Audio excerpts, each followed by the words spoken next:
আমাকে ছেড়ে দিন, আমি কাউকে কিচ্ছু বলবো না। প্লিজ আমাকে যেতে দিন। এত তারা কিসের পিচ্ছি? কেবল তো দেখা হলো আমাদের। আপনি কে? কি চান আমার কাছে? আমি তো আপনার কোনো ক্ষতি করিনি। ক্ষতি যা করার তা তো করেই দিয়েছ। এখন আর যাওয়ার কোনো রাস্তা নেই। অন্ধকার গলির ভেতর বৃষ্টির শরীর ভয়ে থরথর করে কাঁপছে। তার বয়স সবে 17 ছুঁয়েছে। এই বয়সের এক সাধারণ অনাথ মেয়ের কাছে শহরের সবচেয়ে বড় মাফিয়া ডন আরাফ এক মূর্তিমান আতঙ্ক। কিন্তু এই মুহূর্তে আরাফের চোখে কোনো রাগ নেই, আছে এক অদ্ভুত নেশা। আরাফের শক্ত হাত বৃষ্টির নরম হাত দুটোকে পেছনের ইটের দেয়ালের সাথে শক্ত করে চেপে ধরে আছে। আরাফের নিঃশ্বাসের গরম হাওয়া বৃষ্টির মুখে আশ্রে পড়ছে। বৃষ্টির বড় বড় মায়াবী চোখ দুটোতে এখন শুধুই ভয় আর জল। সে আপ্রাণ চেষ্টা করছে নিজেকে ছাড়িয়ে নেওয়ার, কিন্তু আরাফের পেশিবহুল শরীরের কাছে তার শক্তি কিছুই না। আমার লাগছে, হাত ছাড়ুন বলছি। লাগার তো এখনো কিছুই শুরু হয়নি। এত রাতে এই অন্ধকার রাস্তায় কি করছিলে তুমি? আমি আমার আশ্রমের দিকে যাচ্ছিলাম। মাঝপথে আপনাদের ওই গোলাগুলি দেখে আমি লুকিয়ে পড়েছিলাম। আমি সত্যি আপনাদের কাউকে খুন করতে আসিনি, বিশ্বাস করুন আমাকে। তুমি দেখেছো কি দেখোনি সেটা বড় কথা নয়। বড় কথা হলো তুমি আমার নজরে পড়ে গিয়েছ। আর আরাব যার দিকে একবার নজর দেয় তাকে সহজে ছাড়ে না। আরাফ হঠাৎ করেই বৃষ্টির মুখের খুব কাছে চলে আসে। বৃষ্টির হৃদস্পন্দন যেন থেমে যাওয়ার উপক্রম। আরাবের গা থেকে দামি পারফিউম আর বারুদের একটা মিশ্র গন্ধ আসছে। গন্ধটা খুব কড়া, কিন্তু কেমন যেন মাতাল করা। আরাবের চোখ দুটো বৃষ্টির গোলাপি ঠোঁটের উপর আটকে আছে। বৃষ্টির নিঃশ্বাস ভারী হয়ে আসছে। সে বুঝতে পারছে না এই অচেনা ভয়ঙ্কর লোকটা কি করতে চাইছে। হঠাৎ আরাব নিজের ঠোঁট জোড়া বৃষ্টির ঠোঁটের উপর গভীর ভাবে চেপে ধরে। ছাড়ুন। বৃষ্টির চোখ দুটো বিস্ময়ে বড় বড় হয়ে যায়। সে দুই হাত দিয়ে আরাফের বুক ঠেলে তাকে সরানোর চেষ্টা করে, কিন্তু আরাফ যেন পাথরের মতো স্থির। তার চুম্বন ক্রমশ আরো গভীর আর আগ্রাসী হতে থাকে। বৃষ্টির জীবনে এটা প্রথম কোনো পুরুষের স্পর্শ। ভয়, আতঙ্ক আর অচেনা এক অনুভূতির শিহরণে তার শরীর অবশ হয়ে আসতে থাকে। কয়েক মুহূর্ত পর আরাফ ধীরে ধীরে বৃষ্টিকে ছেড়ে দেয়। বৃষ্টির ঠোঁট দুটো ফুলে লাল হয়ে আছে। সে হাঁপাচ্ছে আর অবিশ্বাস নিয়ে আরাফের দিকে তাকিয়ে আছে। এটা শুধু একটা ট্রেলার ছিল পিচ্ছিমে। এরপর থেকে তুমি আমার। বস বস, আমাদের এখান থেকে বের হতে হবে। সুলতানের লোক যে কোনো সময় চলে আসতে পারে। বস বস, পুলিশও এদিকেই আসছে। আসছি, তুই গাড়ি রেডি কর। জিশান আরাফের সবচেয়ে বিশ্বস্ত ডান হাত। জিশানের কথা শুনে আরাফ একটু পিছিয়ে যায়। বৃষ্টির দিকে আরো একবার গভীর ভাবে তাকাই সে। তারপর পকেট থেকে একটা ভিজিটিং কার্ড বের করে বৃষ্টির হাতের মুঠোয় গুজে দেয়। এই ঠিকানায় কাল সকালে দেখা করবে। যদি না আসো তবে তোমার ওই অনাথ আশ্রমের একটা ইটও আস্ত থাকবে না, মনে থাকে যেন। আরাফ ঘুরে দাঁড়ায় এবং জিশানের সাথে কালো রঙের এসইউভি গাড়িতে উঠে অন্ধকারের ভিতর মিলিয়ে যায়। বৃষ্টি দেয়াল ঘেঁষে সেখানেই বসে পড়ে। তার সারা শরীর এখনো কাঁপছে। ঠোঁটের উপর আরাফের স্পর্শটা যেন এখনো লেগে আছে। সে বুঝতে পারছে না তার সাধারণ আর শান্ত জীবনে হঠাৎ করে এই ভয়ঙ্কর ঝড় কোথা থেকে এলো। কোনো মতে নিজেকে সামলে নিয়ে সে আশ্রমের দিকে ছুটতে শুরু করে। কিরে বৃষ্টি, এতক্ষণ কোথায় ছিলি তুই? ফাদার জন তোকে নিয়ে খুব চিন্তা করছিলেন। আর তোর এই অবস্থা কেন? চুল উস্কো খুস্কো, মুখটা এমন ফ্যাকাশে হয়ে আছে কেন? কিছু হয়নি মায়া, আমি ঠিক আছি। রাস্তায় একটু দৌড়াতে হয়েছিল, তাই এমন লাগছে। সত্যি করে বলতো, কি হয়েছে? তুই কি কাঁদছিলি? তোর চোখ এত লাল কেন? বললাম তো কিছু হয়নি, আমাকে একটু একা থাকতে দে প্লিজ, আমার খুব ঘুম পাচ্ছে। মায়া বৃষ্টির সবচেয়ে কাছের বান্ধবী। এই অনাথ আশ্রমেই তারা একসাথে বড় হয়েছে। মায়া বুঝতে পারে বৃষ্টি কিছু একটা লুকোচ্ছে, কিন্তু সে আর জোর করে না। বৃষ্টি নিজের বিছানায় গিয়ে শুয়ে পড়ে, কিন্তু তার চোখে একটুও ঘুম নেই।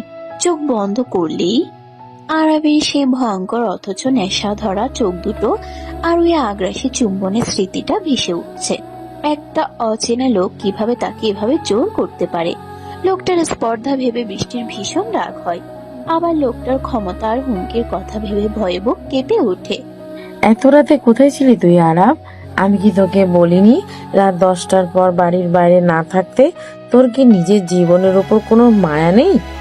দাদি, তুমি খামোখাই চিন্তা করো, আমার কিছু হবে না। আমি কোনো ছোট বাচ্চা নই। তুই আমার কাছে চিরকাল বাচ্চাই থাকবি। সুলতান নামের ওই জানোয়ারটা তোর পিছনে হাত ধুয়ে পড়ে আছে, আর তুই এভাবে রাতের পর রাত বাইরে ঘুরছিস। সুলতানকে নিয়ে তোমাকে ভাবতে হবে না দাদি, ওর সময় ঘনিয়ে এসেছে। খুব তাড়াতাড়ি ওর ব্যবস্থা আমি করছি। তুমি এবার গিয়ে ঘুমাও। আয়েশা বেগম আরাফের দাদি। আরাফের মা বাবা মারা যাওয়ার পরে দাদি তাকে বড় করেছেন। মাফিয়া জগতে আরাফ যতটা নিষ্ঠুর, দাদির কাছে সে ততটাই বাধ্য এক ছেলে। দাদি দীর্ঘশ্বাস ফেলে নিজের ঘরের দিকে চলে যান। আরাফ নিজের বিলাসবহুল বেডরুমে এসে সোফায় গা এলিয়ে দেয়। এক গ্লাস দামি মদ হাতে নিয়ে সে জানালার বাইরে শহরের আলোর দিকে তাকিয়ে থাকে। কিন্তু তার চোখের সামনে বারবার ভেসে উঠছে একটা 17 বছরের মেয়ের ভার্ত মুখ। ওই নরম ঠোঁটের স্বাদটা সে কিছুতেই বলতে পারছে না। আরাফ নিজের মনেই হাসে।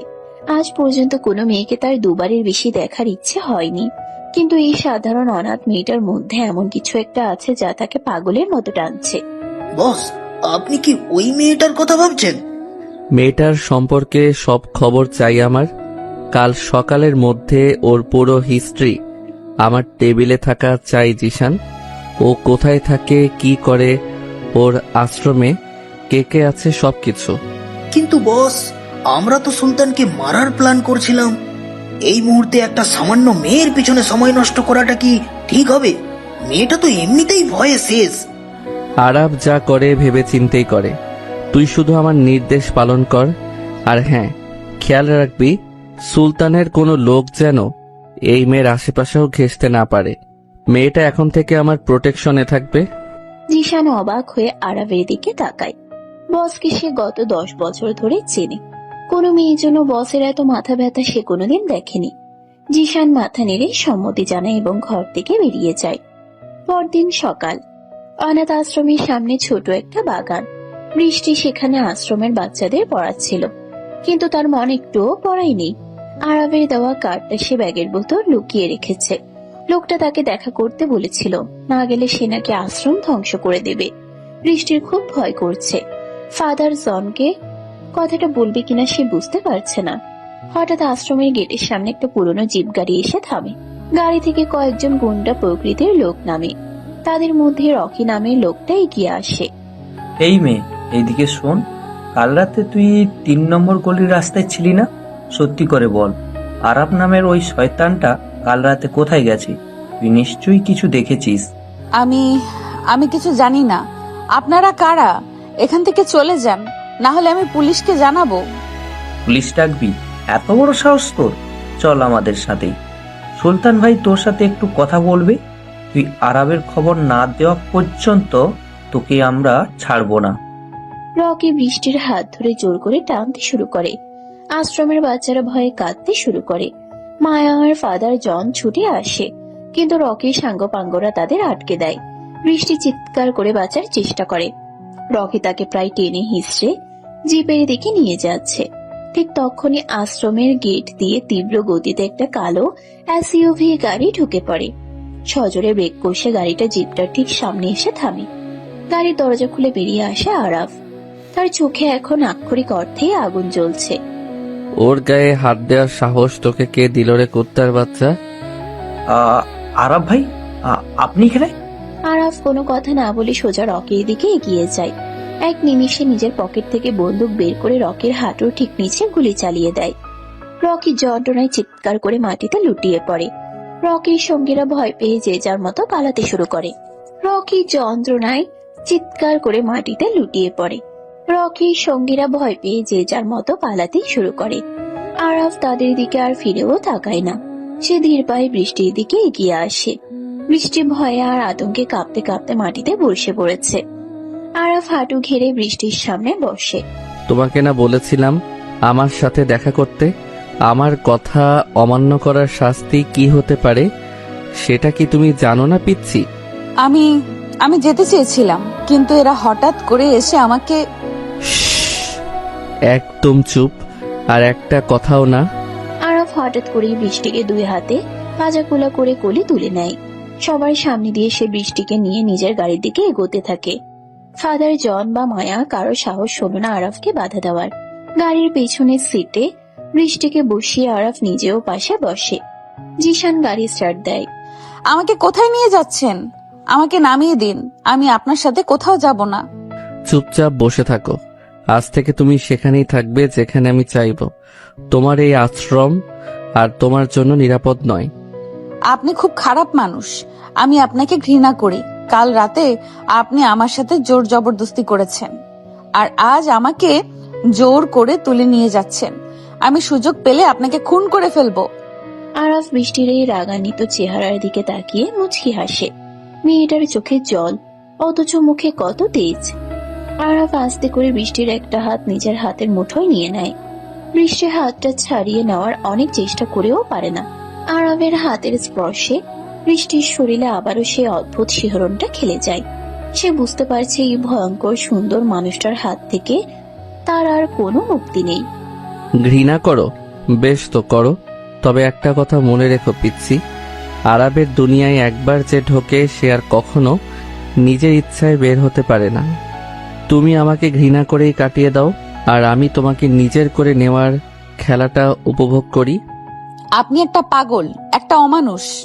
আরাফ আর কোনো কথা বলে না। সে বৃষ্টির কাঁধে নিজের মাথাটা হেলিয়ে দিয়ে চোখ বন্ধ করে নেয়। আমাকে ছেড়ে দিন বলছি। আপনি আমাকে কোথায় নিয়ে যাচ্ছেন? আমি আপনার সাথে কোথাও যাব না। গাড়ি থামান। এত ছটফট করছো কেন পিচ্ছি মেয়ে? শান্ত হয়ে বসো। আরবের গাড়িতে একবার যে ওঠে সে নিজের ইচ্ছায় নামতে পারে না।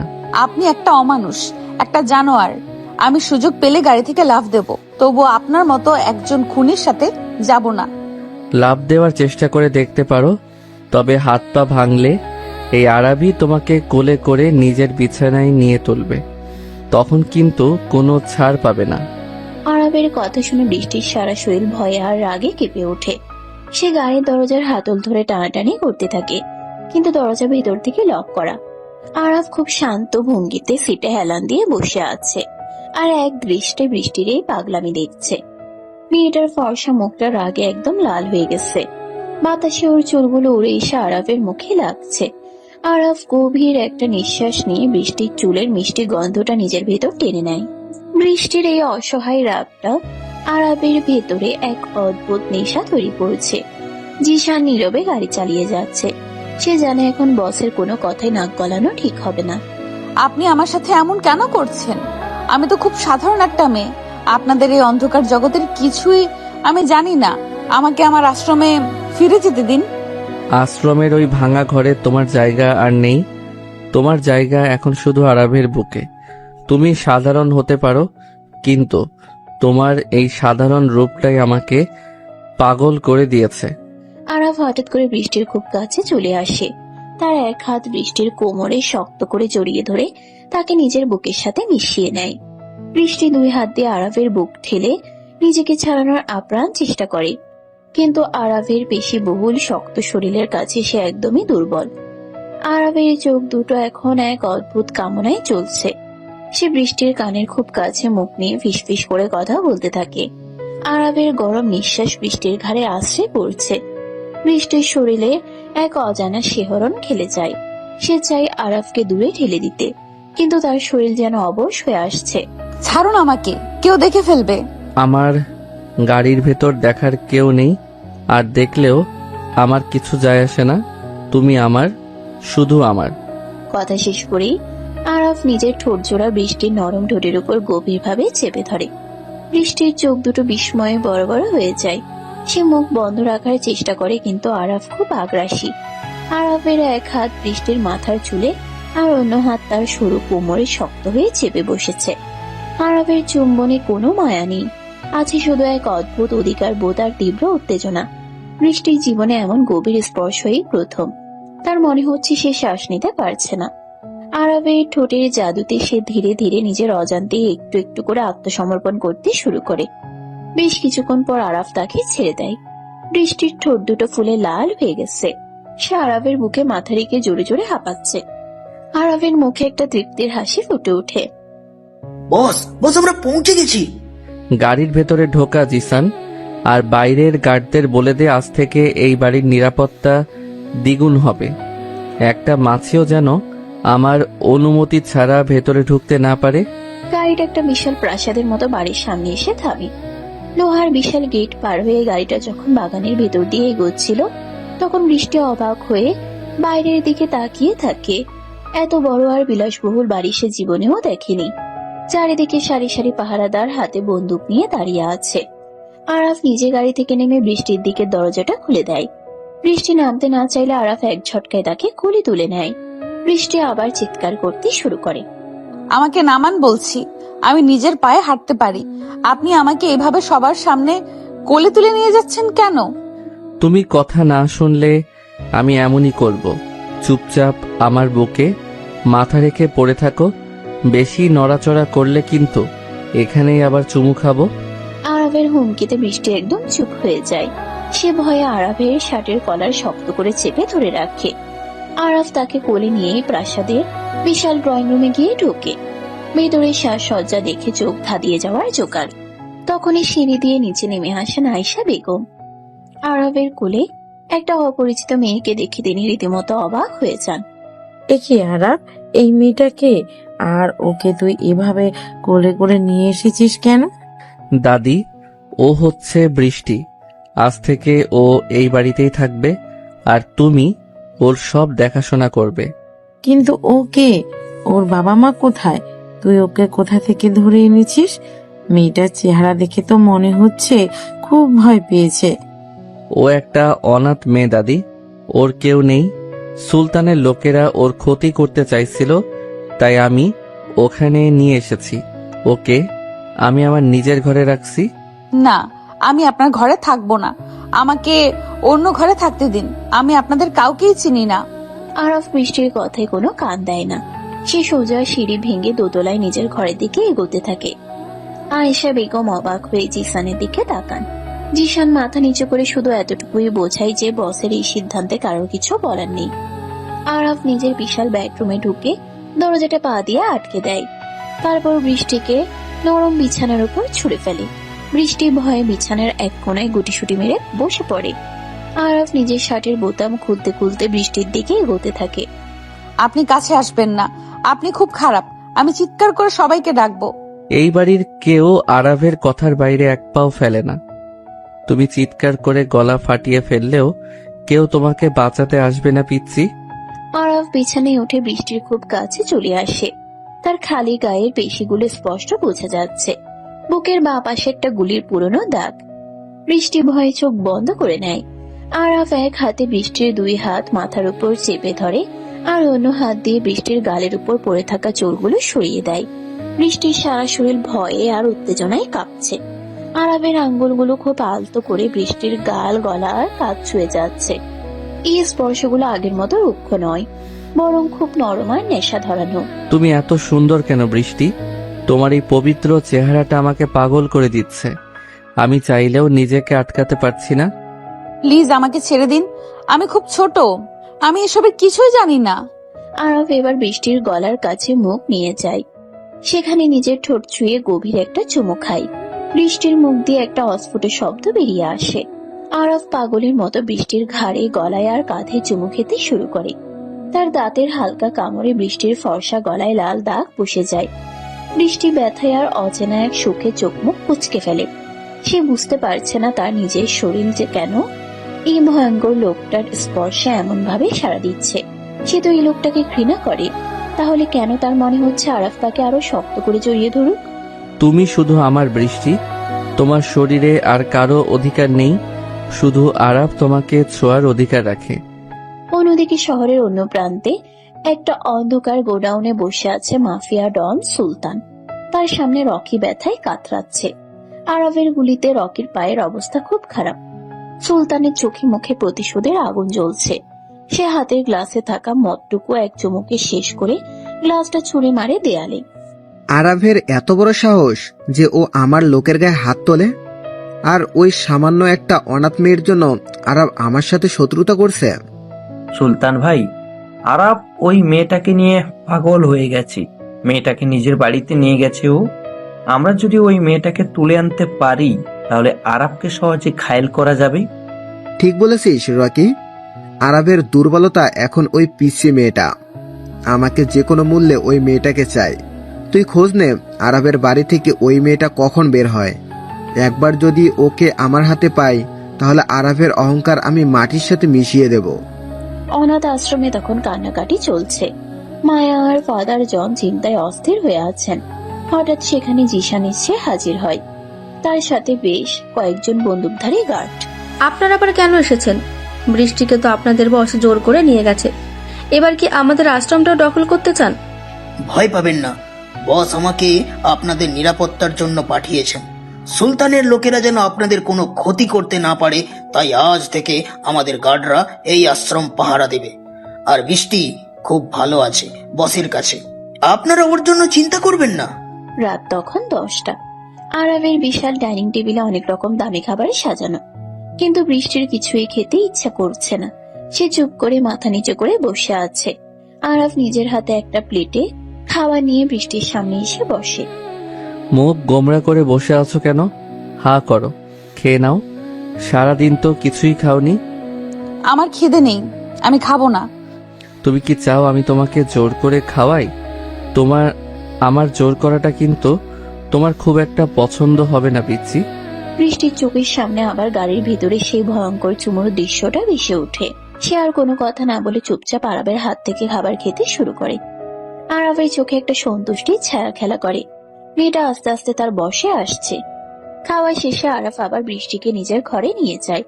রাতের বেলা এই বিশাল ঘরে শুধু তারা দুজন। আরাফ সোফায় বসে ল্যাপটপে কিছু একটা দেখছে, আর বৃষ্টি বিছানায় শুয়ে আছে, কিন্তু তার চোখে ঘুম নেই। সে শুধু ভাবছে কিভাবে এই খাঁচা থেকে পালানো যায়। ঘুমানোর চেষ্টা করো বৃষ্টি। কাল সকালে তোমাকে নিয়ে আমি একটা জায়গায় যাব। কোথায় যাব আমরা? সময় হলেই জানতে পারবে। এখন চুপচাপ চোখ বন্ধ করো। আর হ্যাঁ, পালানোর কথা স্বপ্নেও ভাববে না। আরাফ ল্যাপটপ বন্ধ করে বিছানায় এসে বৃষ্টির পাশে শোয়। সে এক হাত দিয়ে বৃষ্টিকে নিজের বুকের সাথে টেনে নেয়। বৃষ্টি বাধা দেওয়ার আগে আরাফ তার দুই পা দিয়ে বৃষ্টির পা দুটোকে পেঁচিয়ে ধরে তাকে পুরোপুরি নিজের আয়ত্তে নিয়ে আসে। আপনি একটু দূরে শুতে পারেন না? আমাকে এভাবে জড়িয়ে ধরার কি দরকার? আমার জিনিস আমি জড়িয়ে ধরে ঘুমাবো, এতে কার কি সমস্যা? আমি কোনো জিনিস নই, আমি একজন রক্ত মাংসে মানুষ, আর আমি আপনার নই।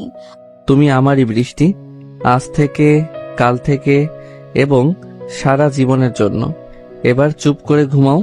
সকাল হয়ে গেছে পিচ্ছি, এবার চোখ খোলো। আমাকে ছাড়ুন, আমার দম বন্ধ হয়ে আসছে। সারা রাত এইভাবে আমাকে জড়িয়ে ধরে রাখার কি দরকার ছিল? আমার যাকে জড়িয়ে ধরে ঘুমাতে ইচ্ছা করে আমি তাকেই জড়িয়ে ধরি, এতে কারো অনুমতি নেওয়ার প্রয়োজন মনে করি না। আর তুমি তো এখন আমারই সম্পত্তি। আমি কারো সম্পত্তি নই, আমি একটা মানুষ। আপনার মতো অমানুষের সাথে আমি এক মুহূর্তও থাকতে চাই না। আমাকে আমার আশ্রমে দিয়ে আসুন। ফাদার জন আর মায়া আমার জন্য খুব চিন্তা করছে। ফাদার জন আর মায়া খুব ভালো আছে। ওদের নিরাপত্তার জন্য আমি আমার লোক পাঠিয়ে দিয়েছি। আর তুমি এই বাড়ি থেকে কোথাও যাচ্ছ না। এই ঘর আর এই বিছানায় এখন থেকে তোমার পৃথিবী। আপনি আমাকে জোর করে আটকে রাখতে পারেন না। আমি চিৎকার করে সবাইকে ডাকবো, পুলিশে খবর দেব। আরাফের বাড়িতে পুলিশের ছায়াও পড়ে না। পিচ্ছি মেয়ে, তুমি যত খুশি চিৎকার করতে পারো। তোমার এই রাগ আমার খুব ভালো লাগে। সকালের মিষ্টি রোদ জানালার পর্দা ভেদ করে ঘরের ভেতর এসে পড়েছে। বিশাল বিছানার মাঝখানে আরাব আর বৃষ্টি শুয়ে আছে। আরাবের শক্ত পেশিবহুল দুই হাতের বাঁধনে বৃষ্টি একদম আটকে আছে। সারা রাত আরাফ তাকে নিজের বুকের সাথে এমন ভাবে মিশিয়ে রেখেছিল যে বৃষ্টির নড়ার কোনো উপায় ছিল না। আরাবের খালি গায়ের গরম স্পর্শ বৃষ্টির নরম শরীরে এক অজানা শিহরণ তৈরি করছে। সে আরাফকে ঘৃণা করে, আবার এই ভয়ঙ্কর লোকটার স্পর্শে তার শরীর কেমন যেন অবশ হয়ে আসে। আরাফ খুব শান্ত চোখে বৃষ্টির রাগে লাল হয়ে থাকা মুখের দিকে তাকিয়ে আছে। মেয়েটার চুলগুলো এলোমেলো হয়ে মুখের উপর পড়ে আছে। আরাফ খুব ধীরে নিজের একটা হাত বাড়িয়ে বৃষ্টির গালের উপর থেকে চুলগুলো সরিয়ে দেয়। বৃষ্টির শরীর ভয়ে কেঁপে ওঠে। আরাফের হাতের আঙ্গুলগুলো খুব সাবধানে বৃষ্টির নরম গাল ছুঁয়ে গলা পর্যন্ত নেমে যায়। এই সামান্য স্পর্শেই বৃষ্টির নিঃশ্বাস ভারী হয়ে আসে। সে চায় আরাফকে ধাক্কা দিয়ে সরিয়ে দিতে, কিন্তু তার হাত দুটো যেন কাজ করছে না। আরাফ হঠাৎ করেই বৃষ্টির খুব কাছে চলে আসে। দুজনের মুখের মাঝে এখন 1 ইঞ্চিরও কম দূরত্ব। আরাফের চোখে সেই নেশা ধরানো দৃষ্টি বৃষ্টির চোখে আটকে আছে। তোমার এই কাঁপাকাঁপি আমার পাগল করে দেয় বৃষ্টি। তুমি যত ভয় পাও আমার তত বেশি তোমাকে নিজের করে নিতে ইচ্ছে করে। প্লিজ এমন করবেন না, আমাকে যেতে দিন। বৃষ্টির কথা শেষ হওয়ার আগেই আরাফ নিজের ঠোঁট জোড়া বৃষ্টির ঠোঁটের উপর গভীরভাবে চেপে ধরে। সকালের এই প্রথম চুম্বনে কোনো আগ্রাসন নেই, আছে এক অদ্ভুত নেশার অধিকার বোধ। আরাফ খুব আলতো করে বৃষ্টির উপরের ঠোঁট নিজের ঠোঁটের মাঝে নিয়ে চুষে নেয়, তারপর নিচের ঠোঁটে হালকা কামড় দেয়। বৃষ্টি ব্যথায় আর সুখে চোখ বন্ধ করে ফেলে। তার 2 হাত অজান্তেই আরাবের চওড়া পিঠ খামছে ধরে। আরাবের চুম্বনের গভীরতা ক্রমশ বাড়তে থাকে। সে বৃষ্টির মুখের ভেতর নিজের জিভ ঢুকিয়ে দিয়ে তাকে পুরোপুরি নিজের আয়ত্তে নিয়ে আসে। বৃষ্টির মনে হচ্ছে সে যেন এক গভীর খাদে তলিয়ে যাচ্ছে।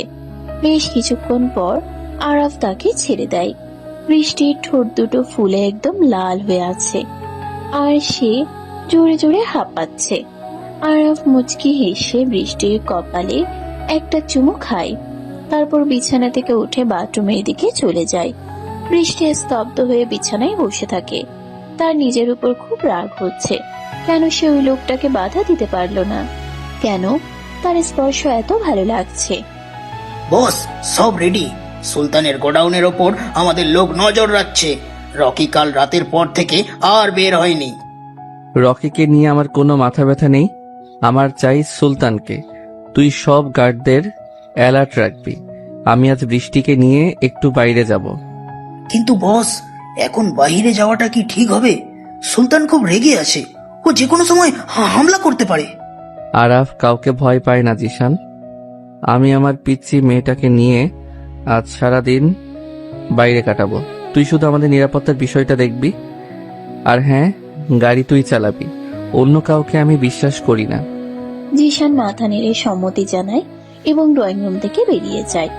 আরাফ তৈরি হয়ে ডাইনিং টেবিলে বসে কফি খাচ্ছে। এমন সময় আয়েশা বেগম সেখানে আসেন। তার চোখে মুখে গভীর চিন্তার ছাপ। তিনি আরাবের পাশে বসে আরাবের মাথায় হাত রাখেন। আরাফ কফির মগ নামিয়ে রেখে দাদির দিকে তাকায়। এই মেয়েটাকে নিয়ে কি ভাবছিস আরাফ? মেয়েটা খুব ছোট, আর ও আমাদের জগতের কেউ নয়। ওকে এভাবে জোর করে আটকে রাখাটা কি ঠিক হচ্ছে?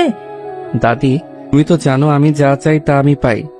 বৃষ্টিকে আমার প্রথম দেখাতেই পছন্দ হয়েছে। ও এখন শুধু আমার। তুমি শুধু ওর খেয়াল রাখবে, ওকে যেন কেউ কোনো কষ্ট না দেয়। কিন্তু মেয়েটা তো সারাক্ষণ শুধু কাঁদছে। ও ওর আশ্রয়ে ফিরে যেতে চায়। তুই ওকে জোর করে ভালোবাসা শেখাতে পারবি না। ভালোবাসা মন থেকে আসে। আমি ওকে ভালোবাসা শেখাবো দাদি। আমার ভালোবাসার আগুনে ও এমনভাবে পুড়বে যে ও নিজেই আমাকে ছাড়া আর কিছু ভাবতে পারবে না। তুমি শুধু দেখতে থাকো। আয়েশা বেগম দীর্ঘশ্বাস ফেলে উঠে চলে যান। তিনি জানেন আরাফকে বোঝানো অসম্ভব। আরাফ যেটা একবার জেদ ধরে সেটা সে করেই ছাড়ে। কিছুক্ষণ পর বৃষ্টি ড্রয়িং রুমে আসে। আয়েশা বেগম তাকে একটা সুন্দর গোলাপি রঙের সালোয়ার কামিজ পরতে দিয়েছেন। ফর্সা চেহারায় গোলাপি রঙে বৃষ্টিকে একদম পরীর মতো লাগছে। আরাফ এক দৃষ্টি বৃষ্টির দিকে তাকিয়ে থাকে। মেয়েটার সাধারণ রূপ তাকে বারবার মুগ্ধ করে। বৃষ্টি মাথা নিচু করে ডাইনিং টেবিলের এক কোণায় এসে বসে। সে আরাফের দিকে তাকাতেও ভয় পাচ্ছে। খেয়ে নাও তাড়াতাড়ি, আমরা বের হব। আমি কোথাও যাব না আপনাদের সাথে, আমাকে আমার ঘরে থাকতে দিন। আমি তোমাকে প্রশ্ন করিনি বৃষ্টি, আমি নির্দেশ দিয়েছি। আমার কথা অমান্য করলে ফল খুব খারাপ হবে, সেটা তুমি ভালো করেই জানো। বৃষ্টির চোখের সামনে আবার সেই ভয়ঙ্কর দৃশ্যগুলো ভেসে ওঠে। সে চুপচাপ খাবার খেতে শুরু করে। খাওয়া শেষ হলে আরাফ বৃষ্টির হাত ধরে টানতে টানতে গাড়ির দিকে নিয়ে যায়। জিশান আগে থেকে গাড়ি রেডি করে রেখেছিল। আরাফ বৃষ্টিকে নিয়ে পিছনের সিটে বসে। জিশান গাড়ি স্টার্ট দেয়। গাড়িটা শহরের কোলাহল ছাড়িয়ে অনেক দূর গ্রামের দিকে এগোতে থাকে। রাস্তার দুই পাশে সবুজ গাছপালা আর খোলা মাঠ। বৃষ্টির খুব ভালো লাগছে। সে জানালা দিয়ে বাইরের দিকে তাকিয়ে আছে। আরাফ এক দৃষ্টে বৃষ্টির মুখের দিকে তাকিয়ে আছে। বাতাসে বৃষ্টির চুলগুলো উড়ে আরাফের মুখে লাগছে। আরাফ খুব ধীরে নিজের এক হাত বাড়িয়ে বৃষ্টির কোমর জড়িয়ে ধরে তাকে নিজের বুকের কাছে টেনে নেয়। কি করছেন? ছাড়ুন আমাকে। সামনে জিসান ভাই বসে আছে। জিশান সামনের দিকে তাকিয়ে গাড়ি চালাচ্ছে। সে পেছনের দিকে তাকায় না, আর তাকালেও আমার কিছু যায় আসে না। তুমি আমার বউ, তোমাকে আমি যখন খুশি তখন ছুতে পারি। আমি আপনার বউ নই, আপনি আমাকে জোর করে তুলে এনেছেন। জোর করে তুলে এনেছি ঠিকই, কিন্তু বউ আমি তোমাকেই বানাবো পিচ্ছি। খুব তাড়াতাড়ি আমাদের বিয়ে হবে। বিয়ের কথা শুনে বৃষ্টির বুকটা ধক করে ওঠে। এই ভয়ঙ্কর মাফিয়া ডনকে বিয়ে করার কথা সে স্বপ্নেও ভাবতে পারে না। সে আরাবের হাত ছাড়ানোর চেষ্টা করে, কিন্তু আরাবের শক্ত হাতের বাঁধন খোলা তার পক্ষে অসম্ভব। আরাব হঠাৎ করে বৃষ্টির গলার কাছে মুখ নিয়ে যায়। সেখানে খুব আলতো করে নিজের ঠোঁট ছোঁয়ায়। বৃষ্টির শরীর কাটা দিয়ে ওঠে। আরাব বৃষ্টির ফর্সা গলায় একের পর এক চুমু খেতে শুরু করে। তার গরম নিঃশ্বাস বৃষ্টির শরীরে এক অদ্ভুত উন্মাদনা তৈরি করছে। আরাবের হাত বৃষ্টির কোমরের উপর থেকে ধীরে ধীরে উপরের দিকে উঠতে থাকে। বৃষ্টি ভয়ে আরাবের শার্ট খামচে ধরে। প্লিজ এমন করবেন না, আমার ভয় করছে। ভয়ের কিছু নেই পিচ্ছি। আমাকে নিজের ভেতর অনুভব করতে শেখো। আমি তোমাকে কোনো কষ্ট দেব না। আরাফ বৃষ্টির একটা হাত নিজের হাতের মুঠোয় নিয়ে শক্ত করে চেপে ধরে। তারপর নিজের ঠোঁট জোড়া আবার বৃষ্টির ঠোঁটের উপর রাখে। এবারে চুম্বন আগের চেয়ে অনেক বেশি গভীর আর আগ্রাসী। আরবের একটা হাত বৃষ্টির পিঠের উপর দিয়ে গিয়ে ঘাড়ের কাছে শক্ত হয়ে চেপে বসেছে। অন্য হাতটা বৃষ্টির শরীরের বিভিন্ন জায়গায় ঘুরে বেড়াচ্ছে। বৃষ্টির মনে হচ্ছে তার শরীরের ভেতরে সব রক্ত যেন মাথায় উঠে আসছে। সে আর নিজেকে সামলাতে না পেরে আরবের গলা জড়িয়ে ধরে। আরবের ঠোঁটের প্রতিটি নড়াচড়ার সাথে বৃষ্টিও সাড়া দিতে শুরু করে। দুজনের এই তীব্র ঘনিষ্ঠতায় গাড়ির ভেতরের পরিবেশ একদম গরম হয়ে ওঠে। জিশান বুঝতে পারে পিছনে কি হচ্ছে, তাই সে গাড়ির আয়নাটা অন্যদিকে ঘুরিয়ে দেয়। খবর কি রকি? আরাব কোথায় এখন? ভাই, আমাদের লোক খবর দিয়েছে আরাব ওই মেয়েটাকে নিয়ে শহরের বাইরে একটা বাগান বাড়ির দিকে যাচ্ছে। সাথে শুধু জিশান আর 2টা গার্ড আছে। এটাই মক্ষম সুযোগ ভাই। দারুণ খবর।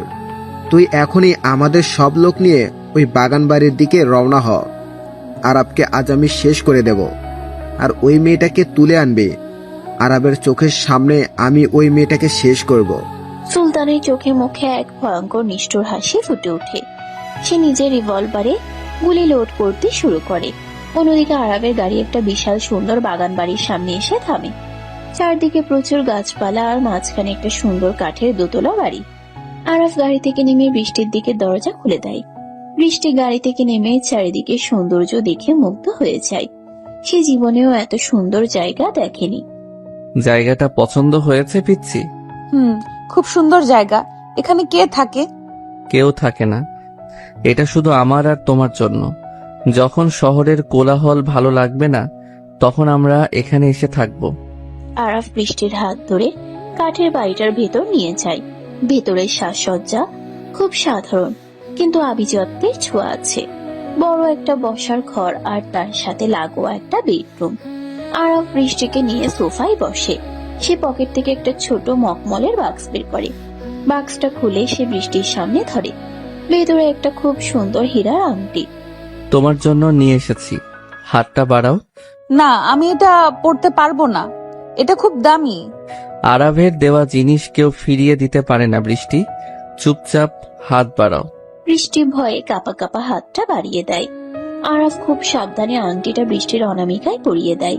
হীরার পাথরটা আলোর ছটায় চিকচিক করে ওঠে। আরাফ বৃষ্টির হাতটা নিজের ঠোঁটের কাছে নিয়ে সেখানে একটা গভীর চুমু খায়। বৃষ্টির মনে হচ্ছে সে যেন কোনো ঘোরের মধ্যে আছে। এই মাফিয়া ডন কখনো খুব নিষ্ঠুর, আবার কখনো খুব রোমান্টিক। বৃষ্টি বুঝতে পারছে না সে আরাবের কোন রূপটাকে বিশ্বাস করবে। ঠিক সেই মুহূর্তে বাইরে হঠাৎ করে পরপর কয়েকটা গুলির শব্দ শোনা যায়। জিশান দৌড়ে ঘরের ভিতর ঢুকে আসে। বস, সুলতানের লোকেরা আমাদের চারদিক দিয়ে ঘিরে ফেলেছে। ওরা সংখ্যায় অনেক বেশি। আমাদের গার্ডরা ওদের আটকাতে পারছে না। তুই বৃষ্টিকে নিয়ে পেছনের দরজা দিয়ে বের হয়ে যা জিশান। আমি ওদের দেখছি। না, আমি আপনাকে ছেড়ে কোথাও যাব না। ওরা আপনাকে মেরে ফেলবে। বৃষ্টি হঠাৎ করে আরাফকে শক্ত করে জড়িয়ে ধরে। আরাফ অবাক হয়ে বৃষ্টির দিকে তাকায়। যে মেয়েটা তাকে এতক্ষণ ঘৃণা করত, সে এখন তার জীবনের জন্য ভয় পাচ্ছে। আরাফের বুকে এক অদ্ভুত প্রশান্তি নেমে আসে। সে বৃষ্টির মাথায় হাত বুলিয়ে দেয়। আমার কিছু হবে না পিচ্ছি, আমি খুব তাড়াতাড়ি তোমার কাছে ফিরে আসব। তুই ওকে নিয়ে যা জিশান। জিশান বৃষ্টিকে জোর করে টেনে পেছনে দরজার দিকে নিয়ে যায়। বৃষ্টি কাঁদতে কাঁদতে আরাফের দিকে তাকিয়ে থাকে। আরাফ নিজের রিভলভার বের করে দরজার দিকে এগিয়ে যায়। তার চোখে এখন আবার সেই পুরনো মাফিয়া ডনের ভয়ঙ্কর দৃষ্টি। সে আজ সুলতানের সব লোককে শেষ করে দেবে। আরাব, সাবধানে থাকবেন প্লিজ। গাড়ি ঘোরান জিসান ভাই। ওনাকে ওখানে একা ফেলে আসাটা ঠিক হয়নি। ওরা সংখ্যায় অনেক বেশি ছিল। ওনার কিছু হয়ে গেলে আমি নিজেকে ক্ষমা করতে পারবো না। বসের নির্দেশ ছাড়া আমি গাড়ি ঘোরাতে পারবো না বৃষ্টি। আমার প্রথম দায়িত্ব হলো আপনাকে নিরাপদে বাড়িতে পৌঁছে দেওয়া। বস নিজের খেয়াল খুব ভালো করেই রাখতে পারেন। পেছনের সিটে বসে বৃষ্টির দু চোখ বেয়ে অনবরত জল পড়ছে। যে মানুষটাকে সে আজ সকালেও পৃথিবীর সবচেয়ে বেশি ঘৃণা করত, এখন সেই মানুষটার জন্যই তার বুকের ভেতরটা কেমন যেন দুমড়ে মুচড়ে যাচ্ছে।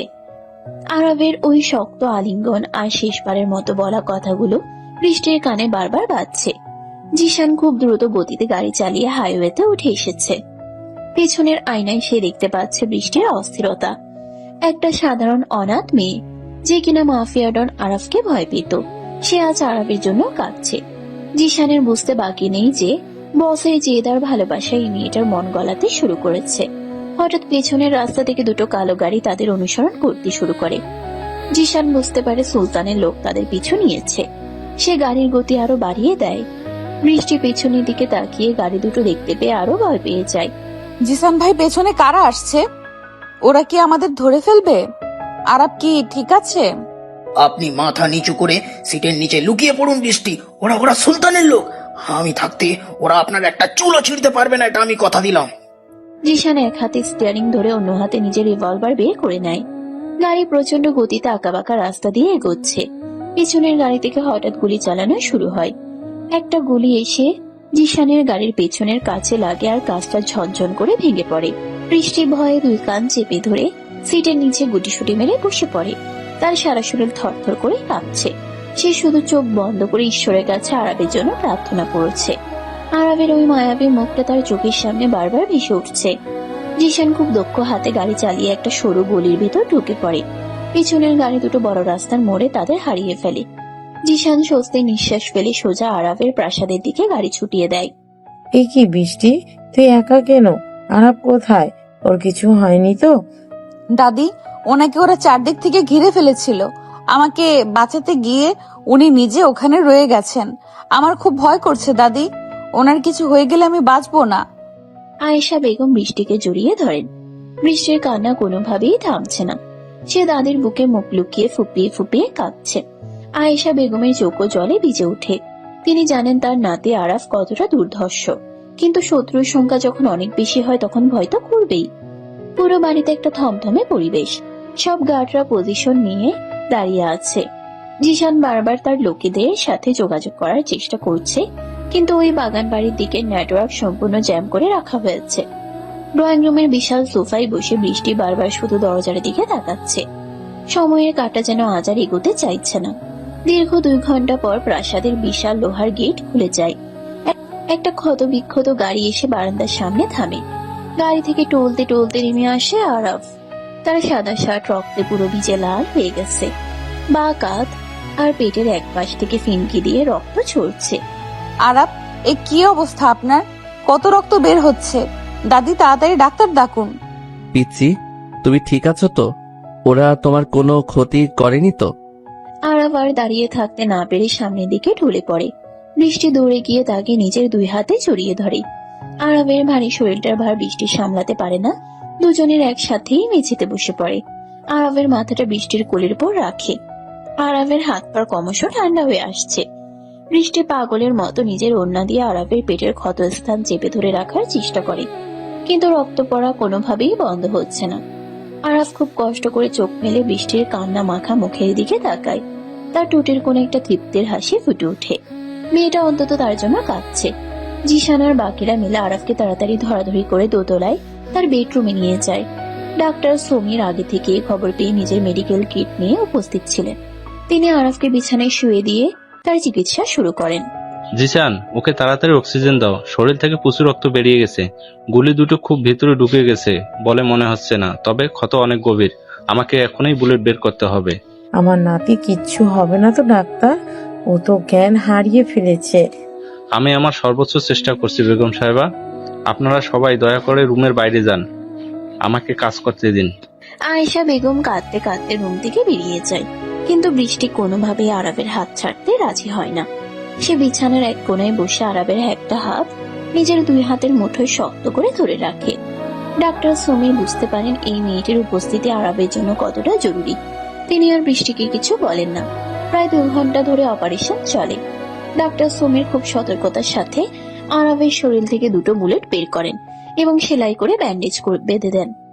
ডাক্তার সমীর খুব সতর্কতার সাথে আরাবের শরীর থেকে 2টো বুলেট বের করেন এবং সেলাই করে ব্যান্ডেজ বেঁধে দেন।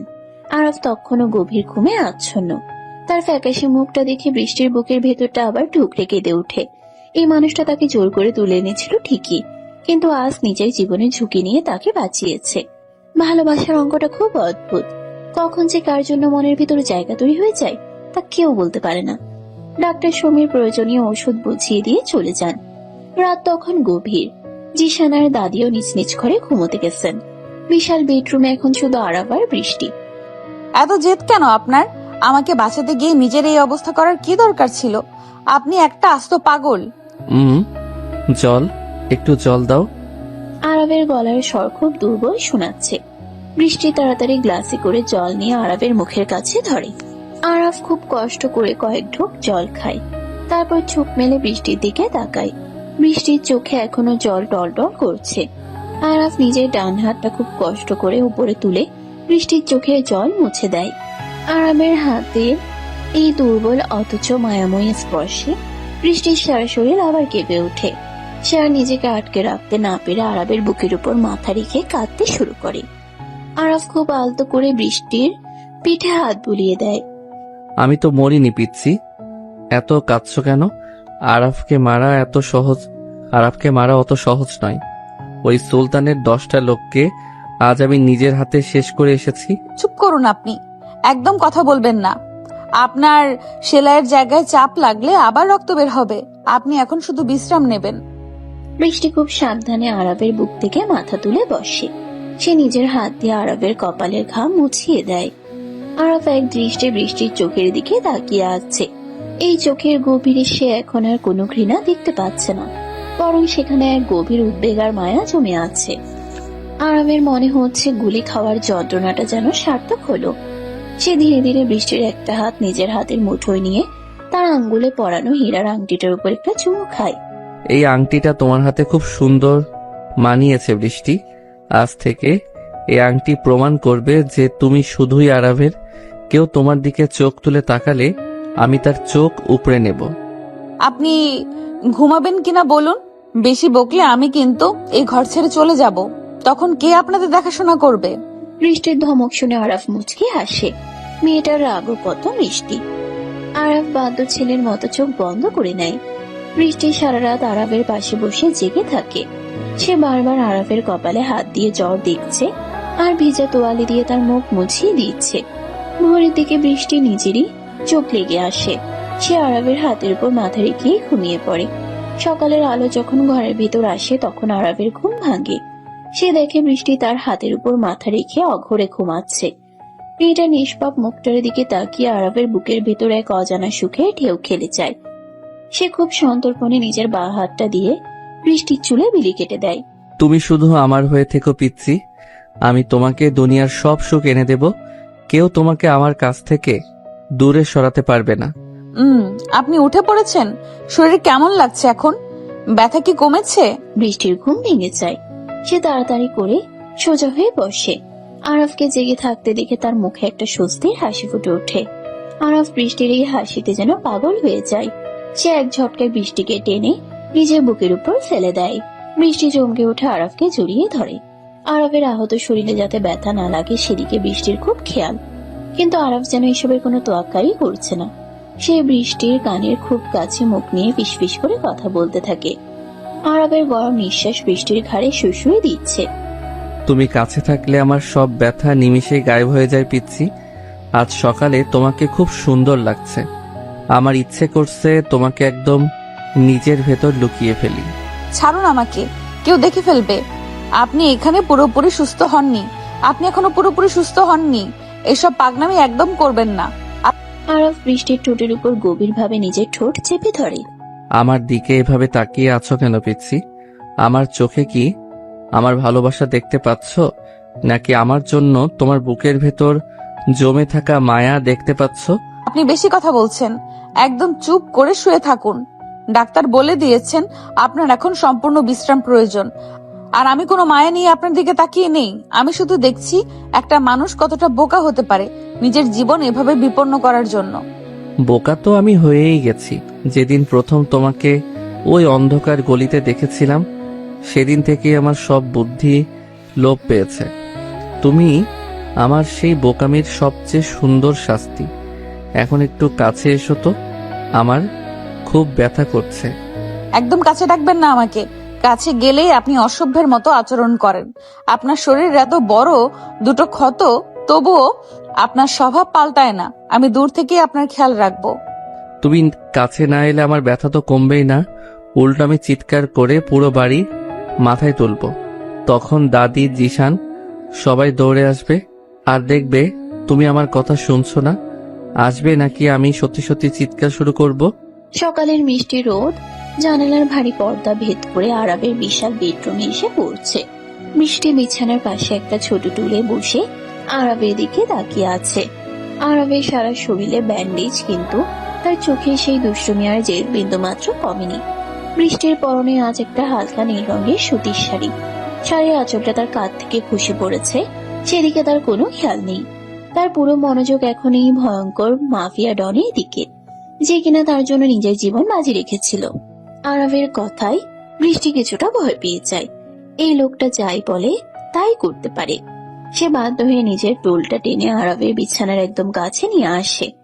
আরাব সুযোগ পেয়ে নিজের ডান হাতটা বাড়িয়ে বৃষ্টির নরম হাতটা শক্ত করে চেপে ধরে। আরাবের হাতের স্পর্শে বৃষ্টির শরীরে আবার সে পুরনো বিদ্যুৎ খেলে যায়। আরাব খুব ধীরে ধীরে বৃষ্টির হাতটা নিজের ঠোঁটের কাছে নিয়ে যায় এবং সেখানে একটা গভীর চুম্বন এঁকে দেয়। বৃষ্টির নিঃশ্বাস ভারী হয়ে আসে। সে আরাবের চোখের দিকে তাকাতে পারছে না। আরাফ খুব সাবধানে নিজের ব্যান্ডেজ করা শরীরটা একটু কাত করে বৃষ্টির আরো কাছে সরে আসে। আপনি উঠেছেন কেন? আপনার সেলাই খুলে যাবে তো। আপনি প্লিজ শান্ত হয়ে শুয়ে থাকুন, আমি কোথাও যাচ্ছি না। তুমি পাশে থাকলে আমার কোনো সেলাই খুলবে না। তুমি হচ্ছে আমার সব ক্ষতের একমাত্র ওষুধ। তোমার ওই গোলাপি ঠোঁটের একটা ছোঁয়া আমার সব ব্যথা ভুলিয়ে দিতে পারে। আমাকে একটু আদর করে দাও না পিচ্ছি। আরাফের গলায় এক অদ্ভুত আকুতি। যে মাফিয়া ডনের নাম শুনলে শহরের বড় বড় ক্রিমিনালরা ভয়ে কাঁপে, সে আজ একটা সাধারণ 17 বছরের অনাথ মেয়ের কাছে আদরের কাঙাল হয়ে আছে। বৃষ্টি আর নিজেকে সামলাতে পারে না। তার বুকের ভেতরটা কেমন যেন মোচড় দিয়ে ওঠে। সে খুব সাবধানে ঝুঁকে পড়ে আরাফের কপালে নিজের ঠোঁট ছুঁয়ে দেয়। আরাফ সাথে সাথে নিজের ভালো হাতটা দিয়ে বৃষ্টির ঘাড় পেঁচিয়ে ধরে তাকে নিজের মুখের উপর নামিয়ে আনে। বৃষ্টির ঠোঁট আরাফের ঠোঁটের সাথে মিশে যায়। আরাফের চুম্বনে আজ কোনো জোর নেই, আছে এক গভীর ভালোবাসা আর তীব্র আকাঙ্ক্ষা। সে খুব আলতো করে বৃষ্টির ঠোঁট দুটো নিজের ঠোঁটের মাঝে নিয়ে চুষতে থাকে। বৃষ্টিও আজ আর কোনো বাধা দেয় না। সে নিজের 2 হাত দিয়ে আরাফের চুলগুলো খামচে ধরে চুমুর গভীরতা আরো বাড়িয়ে দেয়। দুজনের এই উষ্ণ আলিঙ্গনে সারা ঘরের পরিবেশ যেন ভারী হয়ে ওঠে। বেশ কিছুক্ষণ পর আরাফ বৃষ্টিকে ছেড়ে দেয়। বৃষ্টির মুখ লজ্জায় লাল হয়ে আছে। সে তাড়াতাড়ি উঠে দাঁড়িয়ে নিজের শাড়ি ঠিক করতে শুরু করে। ঠিক তখনই দরজায় টোকা পড়ে। ভিতরে আসবো আরাব? তোর শরীর এখন কেমন লাগছে ভাই? এসো দাদি, আমি একদম ঠিক আছি। তুমি খামোখায় এত চিন্তা করছো? আয়েশা বেগম ঘরের ভিতরে ঢুকে আরাবের পাশে এসে বসেন। তার চোখে মুখে বয়সের ছাপ আর দুশ্চিন্তায় স্পষ্ট। তিনি আরাবের কপালে হাত রেখে জ্বর দেখার চেষ্টা করেন। বৃষ্টি একটু দূরে গিয়ে মাথা নিচু করে দাঁড়িয়ে থাকে। আয়েশা বেগম বৃষ্টির দিকে তাকিয়ে খুব মিষ্টি করে হাসেন। তিনি বুঝতে পেরেছেন এই মেয়েটা তার নাতির জীবনে কতটা গুরুত্বপূর্ণ হয়ে উঠেছে। কাল রাত থেকে মেয়েটা এক মুহূর্তের জন্য চোখের পাতা এক করেনি। আরবের জন্য তার এই নিঃস্বার্থ সেবা দেখে আয়েশা বেগমের মনটা একদম গলে গেছে।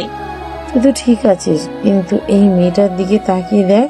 কাল সারা রাত ও তোর পাশে বসে থেকেছে, একটু ঘুমাতেও যায়নি। ওর চোখের নিচে কেমন কালি পড়ে গেছে।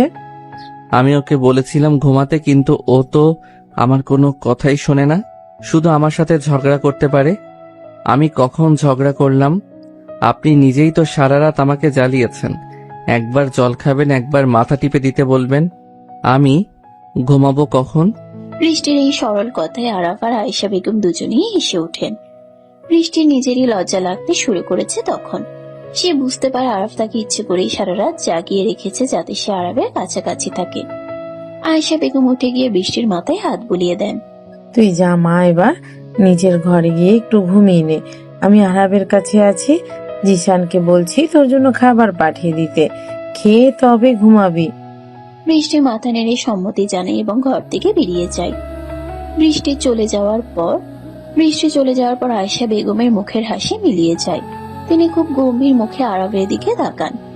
সুলতানের এত বড় সাহস কিভাবে হলো যে সে তোর উপর হামলা করে? এর একটা বিহিত তোকে করতেই হবে আরাব। এভাবে আর কতদিন চলবে? তুমি চিন্তা করো না দাদি, সুলতান নিজের মৃত্যুর পরোয়ানা নিজেই সই করেছে। আমার গায়ে হাত তোলার সাহস ওর ছিল না। ও শুধু বৃষ্টিকে টার্গেট করেছিল। আর যে আমার পিচ্চির দিকে নজর দেয় তার চোখ আমি উপড়ে নেই। আমি সুস্থ হয়ে উঠলেই ওর পুরো সাম্রাজ্য আমি মাটির সাথে মিশিয়ে দেব। আরবের চোখে আবার সেই পুরনো প্রতিশোধের আগুন জ্বলে ওঠে। অন্যদিকে শহরের অন্য প্রান্তে সুলতানের গোডাউনে এক থমথমে পরিবেশ বিরাজ করছে। সুলতান রাগে ফুঁসছে। তার সামনে রকি আর বেশ কয়েকজন লোক মাথা নিচে করে দাঁড়িয়ে আছে। গতকালের হামলায় সুলতানের সবচেয়ে ভালো 10 জন লোক মারা গেছে, আর আরাফ একা তাদের সবাইকে শেষ করে দিয়ে বেঁচে ফিরেছে। এই অপমান সুলতানের পক্ষে মেনে নেওয়া অসম্ভব। সে হাতে রিভলভারটা টেবিলের উপর সজোরে আছাড় মারে। তোরা সবাই একটা কাজের নও। এতগুলো লোক মিলে একটা আহত আরবকে মারতে পারলি না? আর ওই মেয়েটা, ওই সামান্য মেয়েটাকেও তোরা তুলে আনতে পারলি না? ভাই, আরাব কাল যেন পাগল হয়ে গিয়েছিল। ওর গায়ে দুটো গুলি লাগার পরও ও যে এভাবে পাল্টা গুলি চালাবে সেটা আমরা বুঝতে পারিনি। আর জিসান মেয়েটাকে নিয়ে পেছনের রাস্তা দিয়ে আগেই পালিয়ে যায়। আমাদের লোক ওদের গাড়ি ধরতে পারেনি। আমাকে কোনো অজুহাত দিবি না রকি। আমি যে কোনো মূল্যে ওই মেয়েটাকে চাই। আরবের দুর্বলতা ওই মেয়েটা। ওকে আমার হাতের মুঠোয় ফেলে আরব নিজে আমার পায়ে এসে পড়বে। তোরা আজই আরবের বাড়ির চারিদিকে আমাদের লোক সরিয়ে দে। ওই মেয়েটাকে নিশ্চয়ই কখনো না কখনো বাড়ির বাইরে বের হবে, আর তখন ওকে তুলে আনবি। রকি মাথা নেড়ে সম্মতি জানায়। সুলতান জানে আরবের বাড়িতে সরাসরি হামলা করা এখন বোকামি হবে।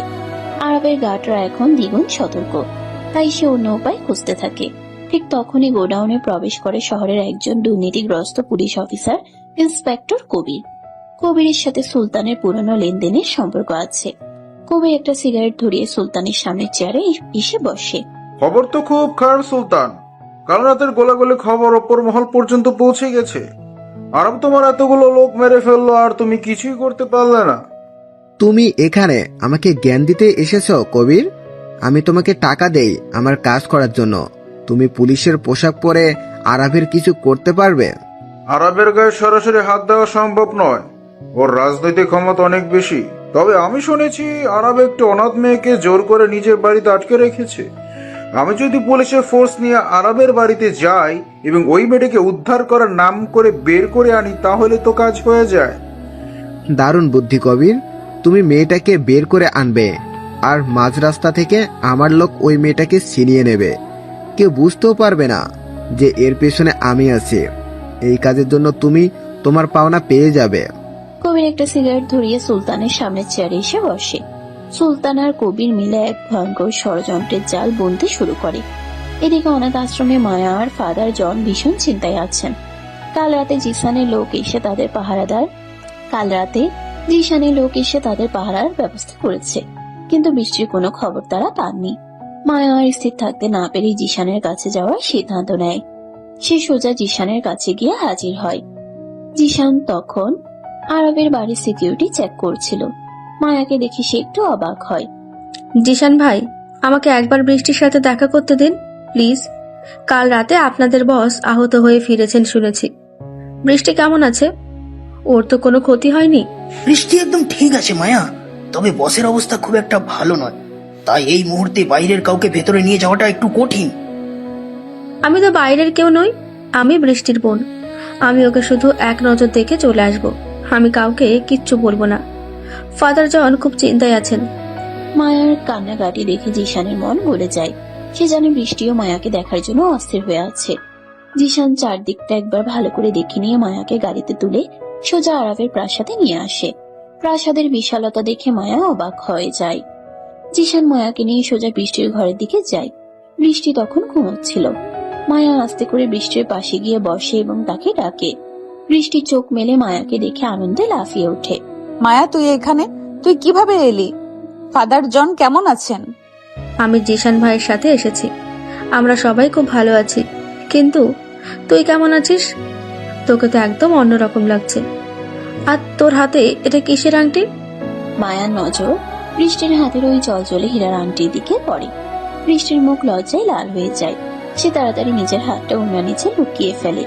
মায়া বৃষ্টির চোখ দেখে বুঝতে পারে এই কয়েকদিনে অনেক কিছু বদলে গেছে। যে বৃষ্টি এই মাফিয়া জগৎকে ভয় পেত, সে এখন এই জগতেরই একজন হয়ে উঠেছে। মায়া বৃষ্টির হাত দুটো ধরে নিজের দিকে ফেরায়। সত্যি করে বলতো বৃষ্টি, তুই কি ওই লোকটাকে ভালোবাসতে শুরু করেছিস? তুই কি জানিস এর পরিণাম কি হতে পারে? তুই একটা সাধারণ মেয়ে আর ও একজন ক্রিমিনাল। আমি জানি না মায়া, আমি সত্যি কিছু জানি না। আমি ওনাকে ঘৃণা করতে চেয়েছিলাম, কিন্তু উনি আমার জন্য নিজের জীবন বিপন্ন করেছেন। ওনার ওই শক্তি, বুকের ভেতরে একটা খুব নরম মন আছে। ওনার ওই শক্ত বুকের ভেতরে খুব একটা নরম মন আছে, যেটা শুধু আমি দেখতে পাই। উনি কাল আমাকে একটা আংটি পরিয়ে দিয়েছেন। আমার খুব ভয় করছে মায়া, কিন্তু ওনাকে ছাড়া আমি আর কিছুই ভাবতে পারছি না। বৃষ্টির কথাগুলো দরজার বাইরে দাঁড়িয়ে শুনছিল আরাফ। সে ব্যথার জন্য নিজের ঘরে থাকতে না পেরে বৃষ্টির কাছে এসেছিল। বৃষ্টির মুখে নিজের জন্য এমন ভালোবাসার কথা শুনে আরাফের বুকের ভেতরে এক তীব্র আনন্দের স্রোত বয়ে যায়। সে আর ভেতরে ঢোকে না। মায়া আর বৃষ্টি অনেকক্ষণ গল্প করে। মায়া বৃষ্টিকে জড়িয়ে ধরে বিদায় নেয়। মায়া চলে যাওয়ার পর বৃষ্টি আবার একা হয়ে যায়। সে ফ্রেশ হয়ে আরাফের ঘরে যায়। আরাফ তখন বিছানায় শুয়ে চোখ বন্ধ করে আছে। তার কপালে বিন্দু বিন্দু ঘাম জমেছে। বৃষ্টি তাড়াতাড়ি আরবের কাছে যায়। সে আরবের কপালে হাত দিয়ে চমকে ওঠে। আরবের গা জ্বরে পড়ে যাচ্ছে। আরাপ, আপনার তো খুব জ্বর এসেছে। আপনি আমাকে ডাকেননি কেন? আমি জলপট্টি এনে দিচ্ছি। বৃষ্টি দৌড়ে গিয়ে একটা পাত্রে ঠান্ডা জল আর তোয়ালে নিয়ে আসে। সে আরবের পাশে বসে খুব যত্ন করে তার কপালে জলপট্টি দিতে শুরু করে। জ্বরের ঘুরে আরাফ প্রলাপ বকতে শুরু করে। তার পুরনো জীবনের অন্ধকার স্মৃতিগুলো তাকে তাড়া করে বেড়াচ্ছে। আমাকে ছেড়ে যাস না মা, ওরা আমাকে মেরে ফেলবে। আমি আর রক্ত দেখতে চাই না, আমি আলো চাই। আরবের কথা শুনে বৃষ্টির বুকটা কেঁপে ওঠে। এই দুর্ধর্ষ লোকটার অতীতে লুকিয়ে থাকা কষ্টগুলো যেন বৃষ্টির সামনে স্পষ্ট হয়ে উঠছে। সে আরবের একটা হাত নিজের বুকের কাছে চেপে ধরে। আরব ঘোরের মধ্যেই বৃষ্টির হাতটা শক্ত করে চেপে ধরে। বৃষ্টির পেটের কাছে মুখ গুজে দেয় সে। তুমি আমাকে ছেড়ে যাবে না তো বৃষ্টি? তুমি চলে গেলে আমি আবার অন্ধকারে হারিয়ে যাব। তোমার এই পবিত্রতা আমাকে বাঁচিয়ে রেখেছে। আমি কোথাও যাব না আরাপ, আমি আপনার কাছেই থাকবো। আপনি শান্ত হন। আরব হঠাৎ করেই চোখ মেলে বৃষ্টির দিকে তাকায়। জ্বরের কারণে তার চোখ দুটো লাল হয়ে আছে। সে এক ঝটকায় বৃষ্টিকে টেনে নিজের বুকের উপর শুয়ে দেয়। বৃষ্টি আরবের আহত শরীরের কথা ভেবে বাধা দেওয়ার চেষ্টা করে, কিন্তু আরবের শক্তির কাছে সে হার মানে। আরব পাগলের মতো বৃষ্টির সারা মুখে, গলায় আর ঘাড়ে চুমু খেতে শুরু করে। তার এক হাত বৃষ্টির শাড়ির আঁচল সরিয়ে দিয়ে খালি কোমরের উপর শক্ত হয়ে চেপে বসেছে। আরবের গরম হাতের স্পর্শে বৃষ্টির শরীর ধনুকের মতো বেঁকে যায়। সে আরবের চওড়া পিঠে নিজের নখ গেঁথে দেয়। আরবের ঠোঁট বৃষ্টির গলার কাছে একটা লাল দাগ তৈরি করে দেয়। দুজনে নিঃশ্বাসের গতি ক্রমশ বাড়ছে। ঘরের ভেতরের পরিবেশ এক চরম উত্তেজনায় পরিপূর্ণ। আরব কোনো বাধাই মানতে চাইছে না। সে বৃষ্টির শাড়ির ভেতরে হাত ঢুকিয়ে তার পিঠে স্পর্শ করে। বৃষ্টির মুখ দিয়ে একটা অস্ফুট শব্দ বেরিয়ে আসে। আমি তোমাকে আজ পুরোটা নিজের করে নিতে চাই বৃষ্টি। আমি আর অপেক্ষা করতে পারছি না। না আরাব প্লিজ, আপনার শরীর ভালো নেই, আপনি আরো অসুস্থ হয়ে পড়বেন। আরাফ বৃষ্টির কথায় কান দেয় না। সে বৃষ্টির ঠোঁটের উপর আবার একটা দীর্ঘ আর আগ্রাসী চুমু এঁকে দেয়। তবে তার আগেই জিশান দরজায় জোরে জোরে ধাক্কা দিতে শুরু করে। আরাফ বিরক্ত হয়ে বৃষ্টিকে ছেড়ে দেয়। বৃষ্টি তাড়াতাড়ি নিজের শাড়ি ঠিক করে বিছানা থেকে নেমে দাঁড়ায়। আরাফ খুব রাগী গলায় জিশানকে ভেতরে আসতে বলে। জিশান খুব চিন্তিত মুখে ভেতরে ঢুকে। বস, নিচে পুলিশ এসেছে। ইন্সপেক্টর কবির ফোর্স নিয়ে আপনার সাথে দেখা করতে চাইছেন। উনি বলছেন বৃষ্টিকে নাকি আপনি জোর করে আটকে রেখেছেন। উনি বৃষ্টিকে নিতে এসেছেন। কবিরের এত বড় সাহস, ও আমার বাড়িতে ঢুকে আমার জিনিস নিয়ে যেতে চায়। আরাব, আমার খুব ভয় করছে। পুলিশ আমাকে ধরে নিয়ে গেলে আমি আর আপনাকে দেখতে পাবো না। শান্ত হও পিচ্ছি, আমি থাকতে কেউ তোমাকে ছুতেও পারবে না। জিশান, তুই নিচে যা, আমি আসছি। কিন্তু বস, আপনি এই অবস্থায় কিভাবে নিচে যাবেন? আরাব আহত হতে পারে, কিন্তু মরে তো যায়নি। আমি দেখছি ওই কবিরের কত বড় সাহস। আপনি নিচে চলে যাবেন না আরাব, আপনার খুব জ্বর। আমি নিজে গিয়ে পুলিশের সাথে কথা বলছি। আমি ওদের বলে দেব যে আমি নিজের ইচ্ছাতেই এখানে আছি। তুমি আমার ঘরের বাইরে এক পাও ফেলবে না বৃষ্টি, এটা আমার নির্দেশ। আপনার সব নির্দেশ আমাকে মানতে হবে এমন কোনো কথা নেই। আপনি সব সময় শুধু জেদ করেন। আমি নিজে গিয়ে ওই পুলিশের সাথে কথা বলবো। তুমি যদি এই ঘর থেকে বের হও তাহলে আমি ওই কবিরকে এখানেই গুলি করে মেরে ফেলবো। তারপর তুমি বসে বসে আমার জেলের খাবার পাঠিও। আপনি একটা আস্ত পাগল, একটা খুনি। আপনি কিছুতেই ভালো হবেন না। আমি ভালো হতে চাইও না, আমি শুধু তোমাকে চাই। আর আমার জিনিস কেউ আমার কাছ থেকে ছিনিয়ে নিতে পারবে না। আপনি আমার কথা না শুনে নিচে কেন এলেন? আর আরাব, আপনার শরীর তো জ্বরে পুড়ে যাচ্ছে। এই অবস্থায় পুলিশের সামনে আসার কি দরকার ছিল? আমি তো আগেই বলেছিলাম আমি ওদের সাথে কথা বলবো। আমার বাড়িতে পুলিশ ঢুকে আমার জিনিস নিয়ে যাবে আর আমি বিছানায় শুয়ে থাকবো, সেটা আরাবের অভিধানে নেই পিচ্ছিমে। তুমি আমার কথা অমান্য করে এই ঘর থেকে বেরিয়েছো কেন? আমি তোমাকে কড়া নির্দেশ দিয়েছিলাম ঘরের ভেতরে থাকতে।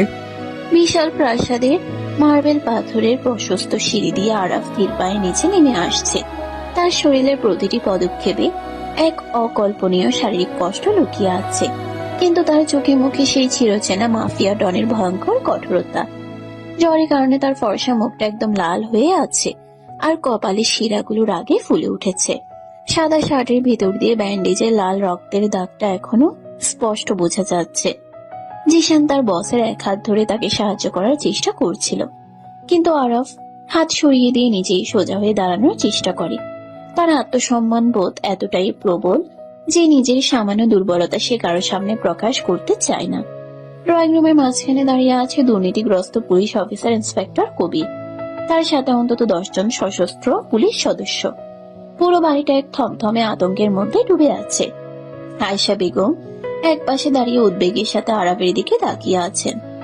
তিনি খুব ভালো করেই জানেন আরাফ রেগে গেলে কি ভয়ঙ্কর রূপ ধারণ করতে পারে, কিন্তু আরাফ নিচে নামার আগে বৃষ্টি তার ঘর থেকে ছুটে বেরিয়ে আসে। সে আরাফের নির্দেশ অমান্য করেই নিচে চলে এসেছে, কারণ এই অসুস্থ মানুষটাকে সে একা পুলিশের সামনে ছাড়তে কোনোভাবেই রাজি নয়। বৃষ্টির পরনে সেই হালকা নীল রঙের সুতির শাড়ি, আর চোখে মুখে অদ্ভুত এক দৃঢ়তা। যে সাধারণ অনাথ মেয়েটা কিছুদিন আগেও এই অন্ধকার জগৎটাকে চরম ভয় পেত, সে আজ বুক চিতিয়ে আরাফের পাশে এসে দাঁড়ায়। আরাফ অবাক হয়ে বৃষ্টির এই প্রতিবাদী রূপ দেখে। তার বুকের ভেতরটা এক অজানা শান্তিতে ভরে ওঠে। মেয়েটা তাকে সত্যিই ভালোবাসতে শুরু করেছে। আরাব সাহেব, আপনার শরীর তো দেখছি খুব খারাপ, কিন্তু আমার কিছু করার নেই। ওপর মহলে করা নির্দেশ আছে এই মেয়েটিকে আপনি জোর করে আটকে রেখেছেন। এমন একটা খবর আমাদের কাছে এসেছে, ওকে আমার সাথে এখনই থানায় যেতে হবে। কবির, তুমি বোধহয় ভুলে গেছো তুমি কার বাড়িতে দাঁড়িয়ে এত বড় বড় কথা বলছো। আরাবের বাড়িতে পুলিশের পোশাক পরে ঢুকে আমার মুখের উপর কথা বলার স্পর্ধা তোমাকে কে দিল? এই মেয়েটা আমার, আর ওকে এখান থেকে এক চুল সরাতে হলে তোমাকে আমার লাশের উপর দিয়ে যেতে হবে। আরাবের গলার আওয়াজ পুরো ড্রয়িং রুমে বাজখাই শব্দে প্রতিধ্বনিত হয়। তার চোখের দৃষ্টি এত তীক্ষ্ণ যে ইন্সপেক্টর কবির অজান্তে এক পা পিছিয়ে যান। কবির খুব ভালো করেই জানেন আরবের সাথে সরাসরি শত্রুতা করা মানে নিজের মৃত্যু ডেকে আনা, কিন্তু সুলতানের দেওয়া টাকার লোভ তাকে অন্ধ করে দিয়েছে। সে চারপাশের পুলিশ সদস্যদের দিকে তাকায় সাহস সঞ্চয় করার জন্য। জিশান এবং আরবের নিজস্ব গার্ডরা ততক্ষণে নিজেদের স্বয়ংক্রিয় অস্ত্র বের করে পুলিশের দিকে তাক করে দাঁড়িয়েছে। যে কোনো মুহূর্তে একটা বড় ধরনের রক্তক্ষয়ী সংঘর্ষ শুরু হয়ে যেতে পারে। আয়েশা বেগম ভয়ে 2 হাত বুকে চেপে ধরে ইষ্টনাম জপছেন। ঠিক এইরকম উত্তেজনার মুহূর্তে বৃষ্টির সামনে এগিয়ে যায়। সে আরবের একটা হাত নিজের হাতের মুঠোয় শক্ত করে ধরে ইন্সপেক্টর কবিরের চোখের দিকে সরাসরি তাকায়। আমাকে কেউ জোর করে আটকে রাখেনি অফিসার, আমি এখানে সম্পূর্ণ নিজের ইচ্ছাতেই আছি। আপনারা এখান থেকে এক্ষুনি চলে যান। এই বাড়ির মানুষকে বিরক্ত করার কোনো অধিকার আপনাদের নেই। তুমি ভয় পেও না মেয়ে, আমরা তোমাকে বাঁচাতে এসেছি। তুমি আমাদের সামনে সত্যি কথাটা বলতে পারো। এই দুর্দর্শ মাফিয়া ডন তোমাকে হুমকি দিয়ে আটকে রেখেছে, সেটা আমরা খুব ভালো করেই জানি। তুমি আমাদের সাথে চলো, তোমার আশ্রমে তোমাকে পৌঁছে দেওয়ার দায়িত্ব পুলিশের। কবিরের কথা শুনে বৃষ্টির ঠোঁটের কোন একটা তাচ্ছিলের হাসি ফুটে ওঠে। সে আরবের হাতের মুঠোটা আরো শক্ত করে ধরে।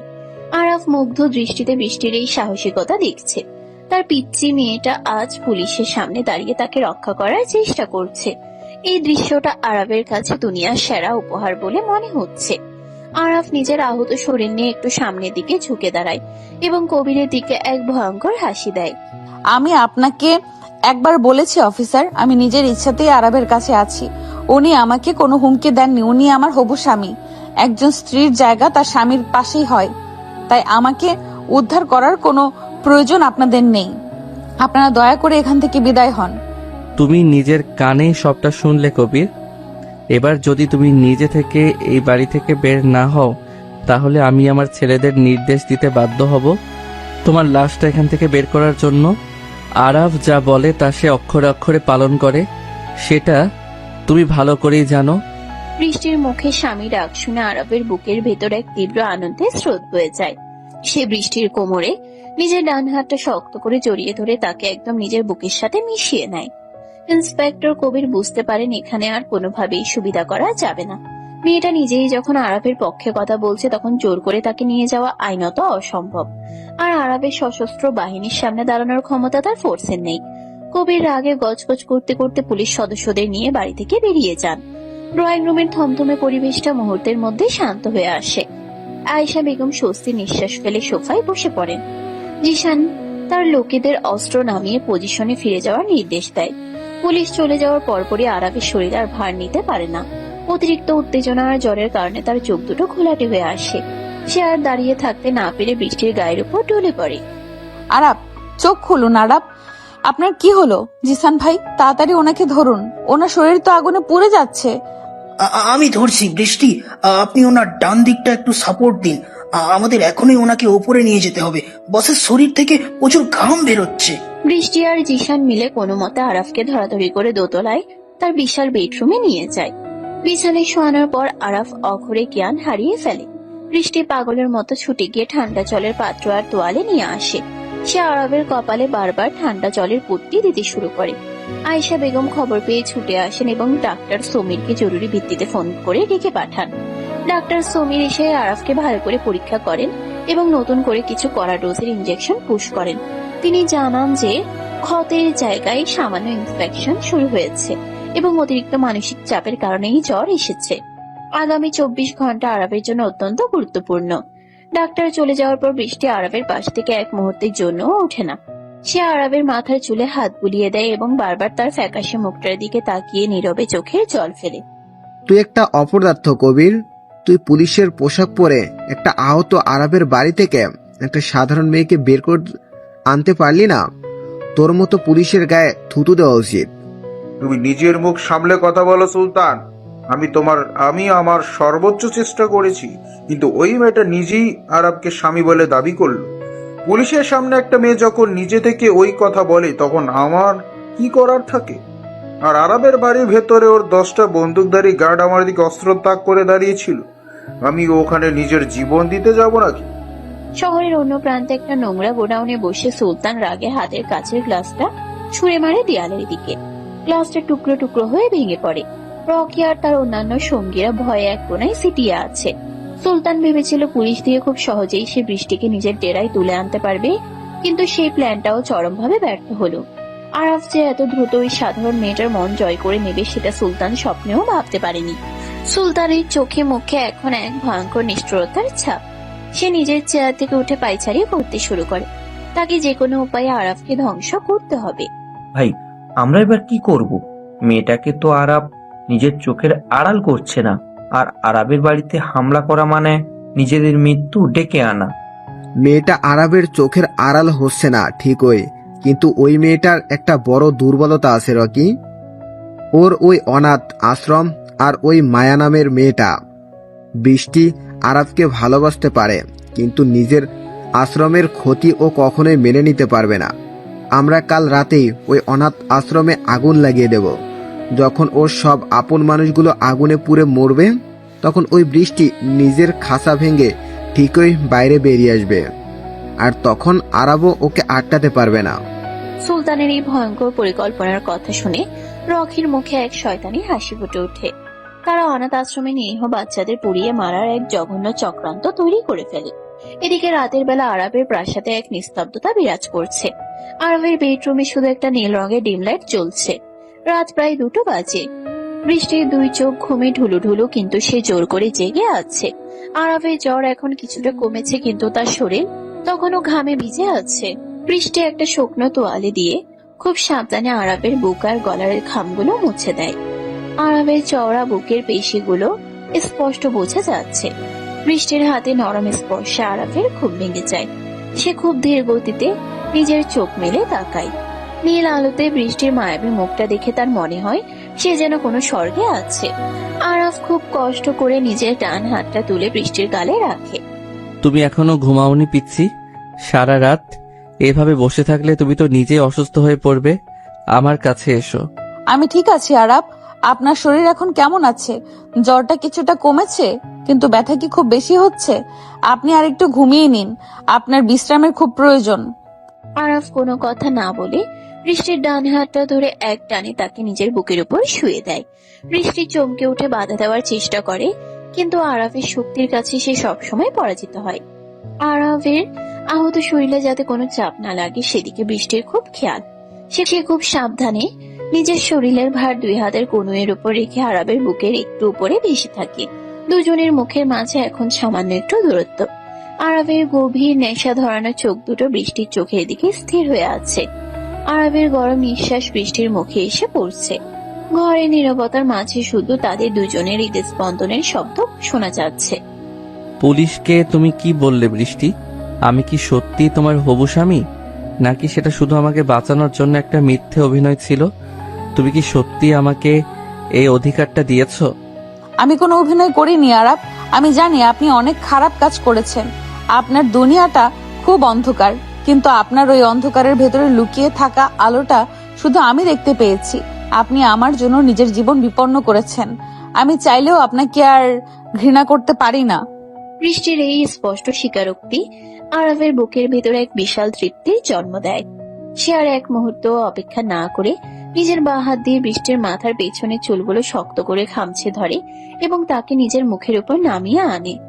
আরাফের ঠোঁট জোড়া বৃষ্টির নরম ঠোঁটের উপর আশ্রে পড়ে। এই চুম্বন আগের মতো কোনো জোর বা জবরদস্তি নেই, বরং আছে এক তীব্র আবেগ আর গভীর ভালোবাসা। আরাফ খুব আলতো করে বৃষ্টির উপরের ঠোঁট নিজের ঠোঁটের মাঝে নিয়ে চুষতে থাকে। তারপর নিচের ঠোঁটে হালকা একটা কামড় বসিয়ে দেয়। বৃষ্টি ব্যথায় আর এক অচেনা সুখে চোখ বন্ধ করে ফেলে।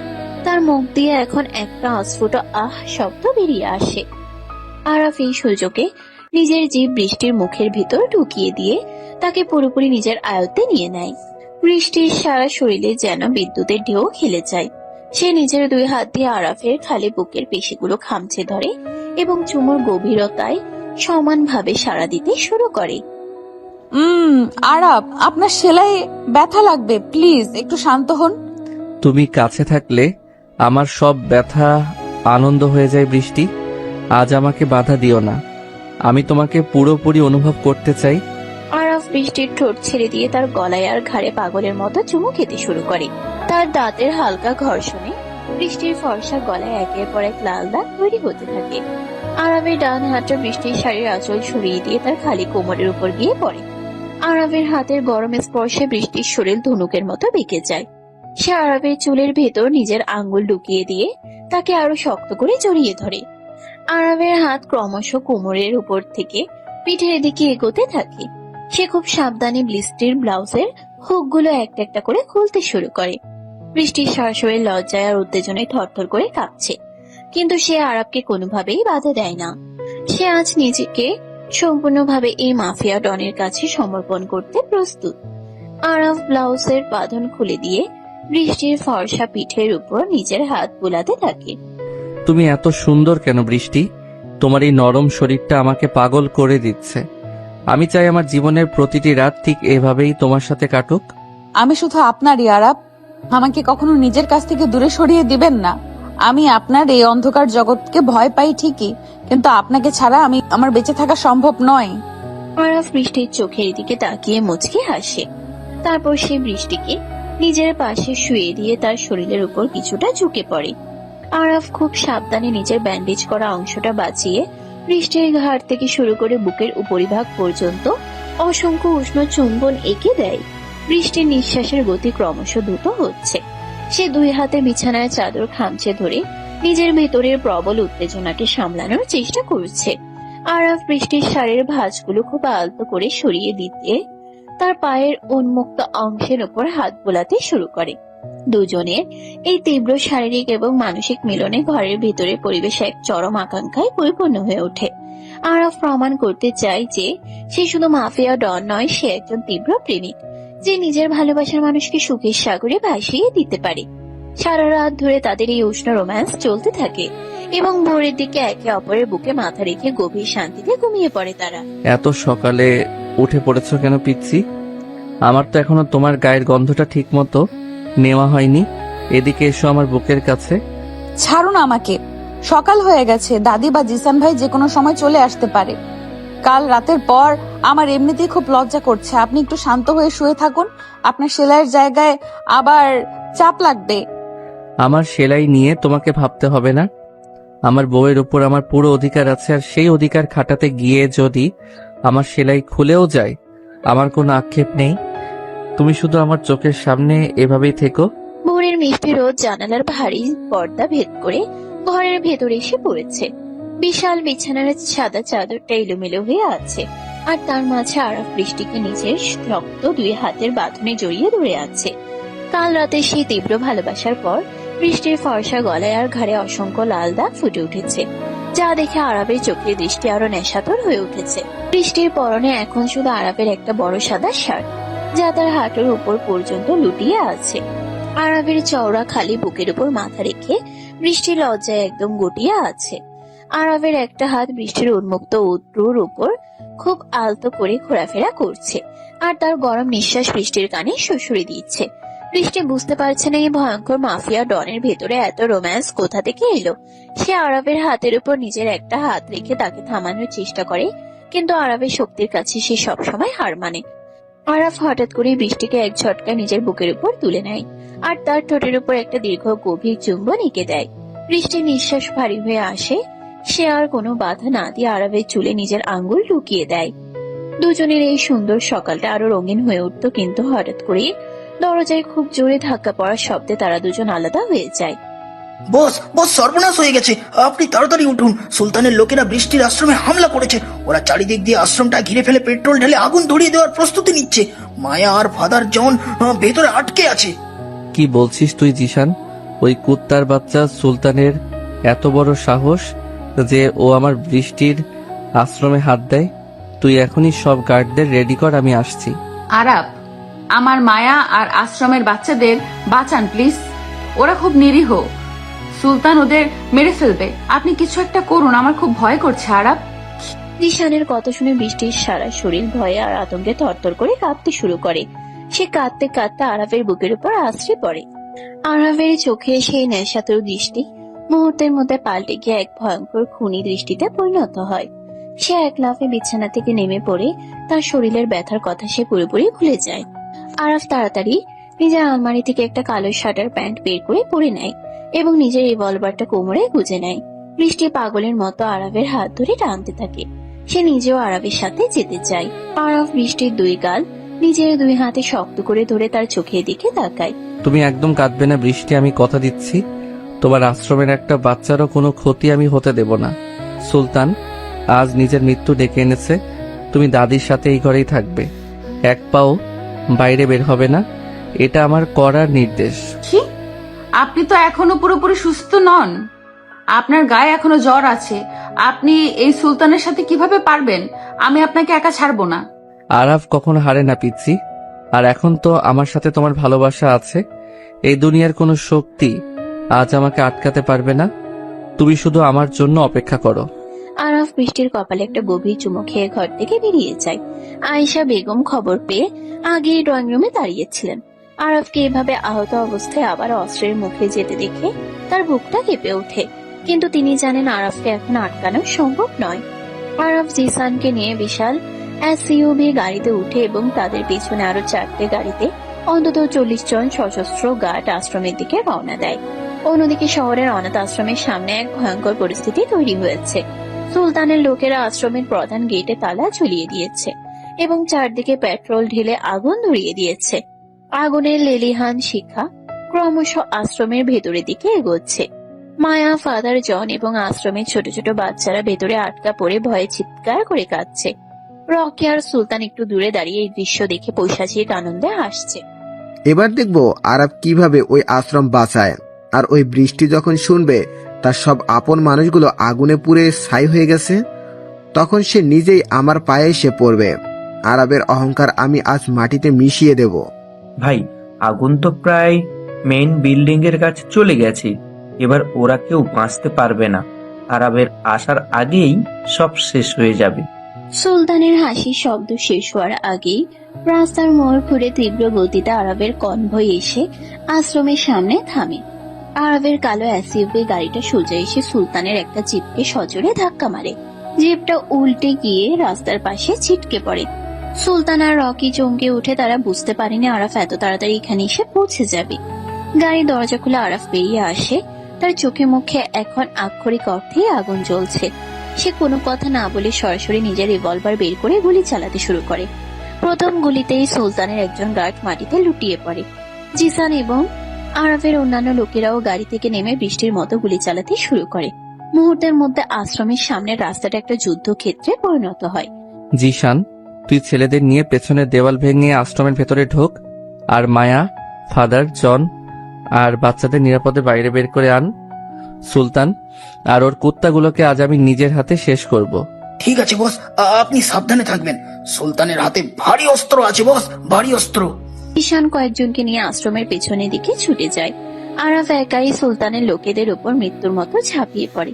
তার আহত কাঁধ থেকে আবার রক্ত ঝরতে শুরু করেছে। শার্টের এক পাশ ভিজে যাচ্ছে, কিন্তু আরাফের সেদিকে কোনো ভ্রুক্ষেপ নেই। সে একটানা গুলি চালিয়ে রকির সঙ্গীদের একে একে শেষ করে দেয়। রকি ভয় পেয়ে পালাতে গেলে আরাফ দৌড়ে গিয়ে তার পায়ের উপর দিয়ে জিপ চালিয়ে দেয়। রকি যন্ত্রণায় চিৎকার করে জ্ঞান হারিয়ে ফেলে। এবার আরাফের সামনে শুধু সুলতান দাঁড়িয়ে আছে। সুলতানের রিভলভারের গুলি শেষ হয়ে গেছে। সে ভয়ে কাঁপতে কাঁপতে পেছনের দিকে এগোতে থাকে। আরাফ নিজের রিভলভারটা ছুঁড়ে ফেলে দিয়ে খালি হাতে সুলতানের দিকে এগিয়ে যায়। আমাকে ছেড়ে দে আরাব, আমি আর কখনো তোর বা ওই মেয়েটার রাস্তায় আসবো না। তুই যা চাস আমি তোকে তাই দিয়ে দেব, আমাকে মারিস না। তুই আমার পিচ্চির চোখে জল এনেছিস সুলতান। তুই ওর আশ্রমে আগুন দেওয়ার সাহস দেখিয়েছিস। আজ তোকে দুনিয়ার কোনো শক্তি আমার হাত থেকে বাঁচাতে পারবে না। তোর মৃত্যু আজ আমার হাতেই লেখা আছে। আরাফ বাঘের মতো ঝাঁপিয়ে পড়ে সুলতানের উপর। সে সুলতানের কলার চেপে ধরে তার মুখে একের পর এক ভয়ঙ্কর ঘুষি মারতে শুরু করে। সুলতানের নাক মুখ ফেটে রক্ত বেরিয়ে আসে, কিন্তু আরাফের রাগ বিন্দু মাত্র কমে না। সে সুলতানকে তুলে আশ্রয় ফেলে জ্বলন্ত আশ্রমের গেটের সামনে রাস্তায়। সুলতানের বাঁচার সব আশা শেষ হয়ে যায়। ঠিক তখনই জিশান আর তার লোকেরা মায়া, ফাদার জন এবং আশ্রমের সব বাচ্চাদের নিরাপদে পেছনের দেওয়াল ভেঙে বের করে নিয়ে আসে। বাচ্চাদের কান্না আর মায়ার ভর্ত চেহারা দেখে আরাফের ভেতরের পশুটা আরো যেন হিংস্র হয়ে ওঠে। সে সুলতানের বুকের উপর পা রেখে তাকে চিরতরে শেষ করে দেয়। শহরের সবচেয়ে বড় মাফিয়া ডন সুলতানের রাজত্ব আজ এভাবেই মাটির সাথে মিশে যায়। আরাব ভাই, আপনি আমাদের বাঁচিয়েছেন। আপনার ঋণ আমরা কোনোদিন শোধ করতে পারবো না। বৃষ্টি কেমন আছে? ও তো খুব ভয় পেয়ে গিয়েছিল। বৃষ্টি একদম ঠিক আছে মায়া। তোমরা সবাই আজ থেকে আমার প্রোটেকশনে থাকবে। এই আশ্রম আমি নতুন করে বানিয়ে দেব, কেউ তোমাদের দিকে আর চোখ তুলে তাকাতে পারবে না। জিশান, তুই সবাইকে নিরাপদে আমাদের অন্য একটা সেফ হাউসে নিয়ে যাওয়ার ব্যবস্থা কর। আমি বাড়ি যাচ্ছি, আমার পিচ্চি মেয়েটা আমার জন্য অপেক্ষা করছে। জিশান মাথা নেড়ে সব ব্যবস্থা করতে শুরু করে। আরাফ নিজের ক্ষতবিক্ষত শরীর নিয়ে গাড়িতে উঠে এবং সোজা নিজের প্রাসাদের দিকে রওনা দেয়। তার শরীরের অনেক জায়গা কেটে গেছে, সেলাইয়ের জায়গা থেকে তীব্র যন্ত্রণা হচ্ছে, কিন্তু তার ঠোঁটের কোন একটা তৃপ্তির হাসি। সে আজ প্রমাণ করেছে ভালোবাসার জন্য একজন মাফিয়া ডন কতটা ভয়ঙ্কর হতে পারে। প্রাসাদের গেট দিয়ে আরাফের গাড়ি ঢুকতেই বৃষ্টি দৌড়ে বাইরে বেরিয়ে আসে। আরাফ গাড়ি থেকে নামতেই বৃষ্টি পাগলের মতো ছুটে গিয়ে তাকে জড়িয়ে ধরে। আরাফের রক্ত মাখা শার্ট আর ক্লান্ত চেহারা দেখে বৃষ্টির দু চোখ বেয়ে জলের ধারা নেমে আসে। আপনি ঠিক আছেন তো আরাব? আপনার শরীর থেকে আবার এত রক্ত বের হচ্ছে কেন? মায়া আর ফাদার জন কোথায়? ওরা ঠিক আছে তো? আমাকে বলুন প্লিজ। পিচ্ছি, এত কাঁদছো কেন? আমি বলেছিলাম না আরাব কখনো হারে না। তোমার আশ্রমের সবাই সুরক্ষিত আছে। জিশান ওদের নিরাপদ জায়গায় নিয়ে গেছে, আর সুলতান চিরদিনের মতো শেষ হয়ে গেছে। এবার তুমি শান্ত হও। আরাবের কথা শুনে বৃষ্টির বুকের উপর থেকে যেন একটা বিশাল পাথর নেমে যায়। সে আরাবের বুকের ভেতর মুখ লুকিয়ে ফুপিয়ে কাঁদতে থাকে। আরাফ খুব আলতো করে বৃষ্টির পিঠে হাত বুলিয়ে দেয়। আয়েশা বেগম ছুটে এসে আরাফকে ধরাধরি করে ভেতরে নিয়ে যান। ডাক্তার সমীরকে আবার খবর দেওয়া হয়। আরাবের চিকিৎসা চলে পুরো 1 সপ্তাহ। এই 1 সপ্তাহ বৃষ্টি আরাবের পাশ থেকে এক মুহূর্তের জন্য সরেনি। নিজের হাতে খাইয়ে দেওয়া, ওষুধ দেওয়া থেকে শুরু করে আরাবের সব কাজ সে খুব ভালোবেসে করেছে। আরাবের প্রতি তার যে ভয় আর ঘৃণা ছিল তা সম্পূর্ণ মুছে গিয়ে সেখানে এক তীব্র নির্ভরতা আর গভীর ভালোবাসা জায়গা করে নিয়েছে। আরাব, তুই এবার সম্পূর্ণ সুস্থ। আর এই কদিনে আমি বুঝে গেছি বৃষ্টি ছাড়া তুই অচল, আর তুই ছাড়া বৃষ্টি। আমি চাই তোরা এবার সামাজিকভাবে এক হয়ে যা। আমি কালই তোদের বিয়ের সব ব্যবস্থা করছি। এই বাড়িতে এবার একটু খুশির হাওয়া দরকার। তুমি যা ভালো বোঝো দাদি, আমার কোনো আপত্তি নেই। তবে আমার পিচ্চির মতামতটা একবার নিয়ে নিও। ও কি এই খুনি আরাফকে চিরদিনের জন্য নিজের স্বামী হিসেবে মেনে নিতে পারবে কিনা? আপনি আবার বাজে কথা বলছেন আরাব। আপনি কোনো খুনি নন, আপনি আমার রক্ষাকর্তা। আমার ভালোবাসা, দাদি যা বলছেন আমি তাতেই রাজি। আমাকে শুধু আপনার বুকে ছায়ায় সারা জীবন থাকতে দিন। বৃষ্টির কথা শুনে আরাফ আর আয়েশা বেগম দুজনেই হেসে উঠেন। পরের দিনে প্রাসাদে খুব জমকালো ভাবে আরাফ আর বৃষ্টির বিয়ের আয়োজন করা হয়। আশ্রমের সব বাচ্চারা, ফাদার জন আর মায়া এই বিয়েতে উপস্থিত থাকে। পুরো প্রাসাদ আলো আর ফুলে সাজানো হয়েছে। বৃষ্টিকে একটা গাঢ় লাল রঙের বেনারসি শাড়ি আর গাগ ভর্তি সোনার গহনায় একদম স্বর্গের পরিমতো লাগছে। আরাফ কালো রঙের একটা ডিজাইনার শেরওয়ানি পরেছে। বিয়ের মণ্ডপে যখন আরাফ বৃষ্টির সিঁথিতে লাল সিঁদুর পরিয়ে দেয়, তখন বৃষ্টির চোখ থেকে এক ফোঁটা সুখের জল গড়িয়ে পড়ে। সে আজ এক অনাথ মেয়ে থেকে শহরের সবচেয়ে ক্ষমতাধর মানুষের স্ত্রীতে পরিণত হলো। বিয়ের সব নিয়ম কানুন শেষ হওয়ার পর রাতে আরাফের বেডরুমটা লাল গোলাপ দিয়ে সাজানো হয়। আজ তুমি সত্যি সত্যি আমার বউ হয়ে গেলে পিচ্ছি। এবার আর কেউ তোমাকে আমার কাছ থেকে দূরে সরাতে পারবে না। আজ আমি পৃথিবীর সবচেয়ে সুখী মানুষ। আমিও খুব সুখী আরাব। আমি কখনো ভাবিনি আমার মতো একটা সাধারণ মেয়ের জীবনে এত ভালোবাসা লেখা আছে। আপনি আমাকে পূর্ণতা দিয়েছেন। আরাফ ধীরে ধীরে বৃষ্টির দিকে এগিয়ে যায়। সে খুব সাবধানে বৃষ্টির মাথার ভারী ঘুমটাটা সরিয়ে দেয়। লাল শাড়িতে বৃষ্টির মায়াবী মুখটা দেখে আরবের বুকের ভিতর কামনার আগুন জ্বলে ওঠে। সে বৃষ্টির 2 গাল নিজের হাতের মুঠোয় নিয়ে তার ঠোঁটের উপর একটা দীর্ঘ আর আবেগঘন চুমু খায়। বৃষ্টির শরীরেই পরিচিত কিন্তু নতুন অধিকারের স্পর্শে কেঁপে ওঠে। সে নিজের 2 হাত দিয়ে আরবের গলা শক্ত করে জড়িয়ে ধরে। আরবের চুম্বনের গভীরতা ক্রমশ বাড়তে থাকে। সে বৃষ্টির মুখের ভেতর নিজের জিভ ঢুকিয়ে দিয়ে তাকে ভালোবাসার এক নতুন জগতে নিয়ে যায়। আরাফের হাত খুব সাবধানে বৃষ্টির শাড়ির পিনগুলো খুলতে শুরু করে। বৃষ্টির ফর্সা গলার উপর থাকা ভারী নেকলেসটা সরিয়ে দিয়ে সেখানে আরাফ অসংখ্য উষ্ণ চুম্বন এঁকে দেয়। আরাব, আমাকে শক্ত করে জড়িয়ে ধরুন। আমি চাই এই মুহূর্তটা যেন কখনো শেষ না হয়। এই মুহূর্ত কখনো শেষ হবে না বৃষ্টি। আমাদের এই ভালোবাসা মৃত্যুর পর পর্যন্ত থাকবে। আজ তুমি আমাকে পুরোপুরি তোমার করে নাও। আরাফ বৃষ্টিকে কোলে তুলে নিয়ে বিছানার মাঝখানে শুয়ে দেয়।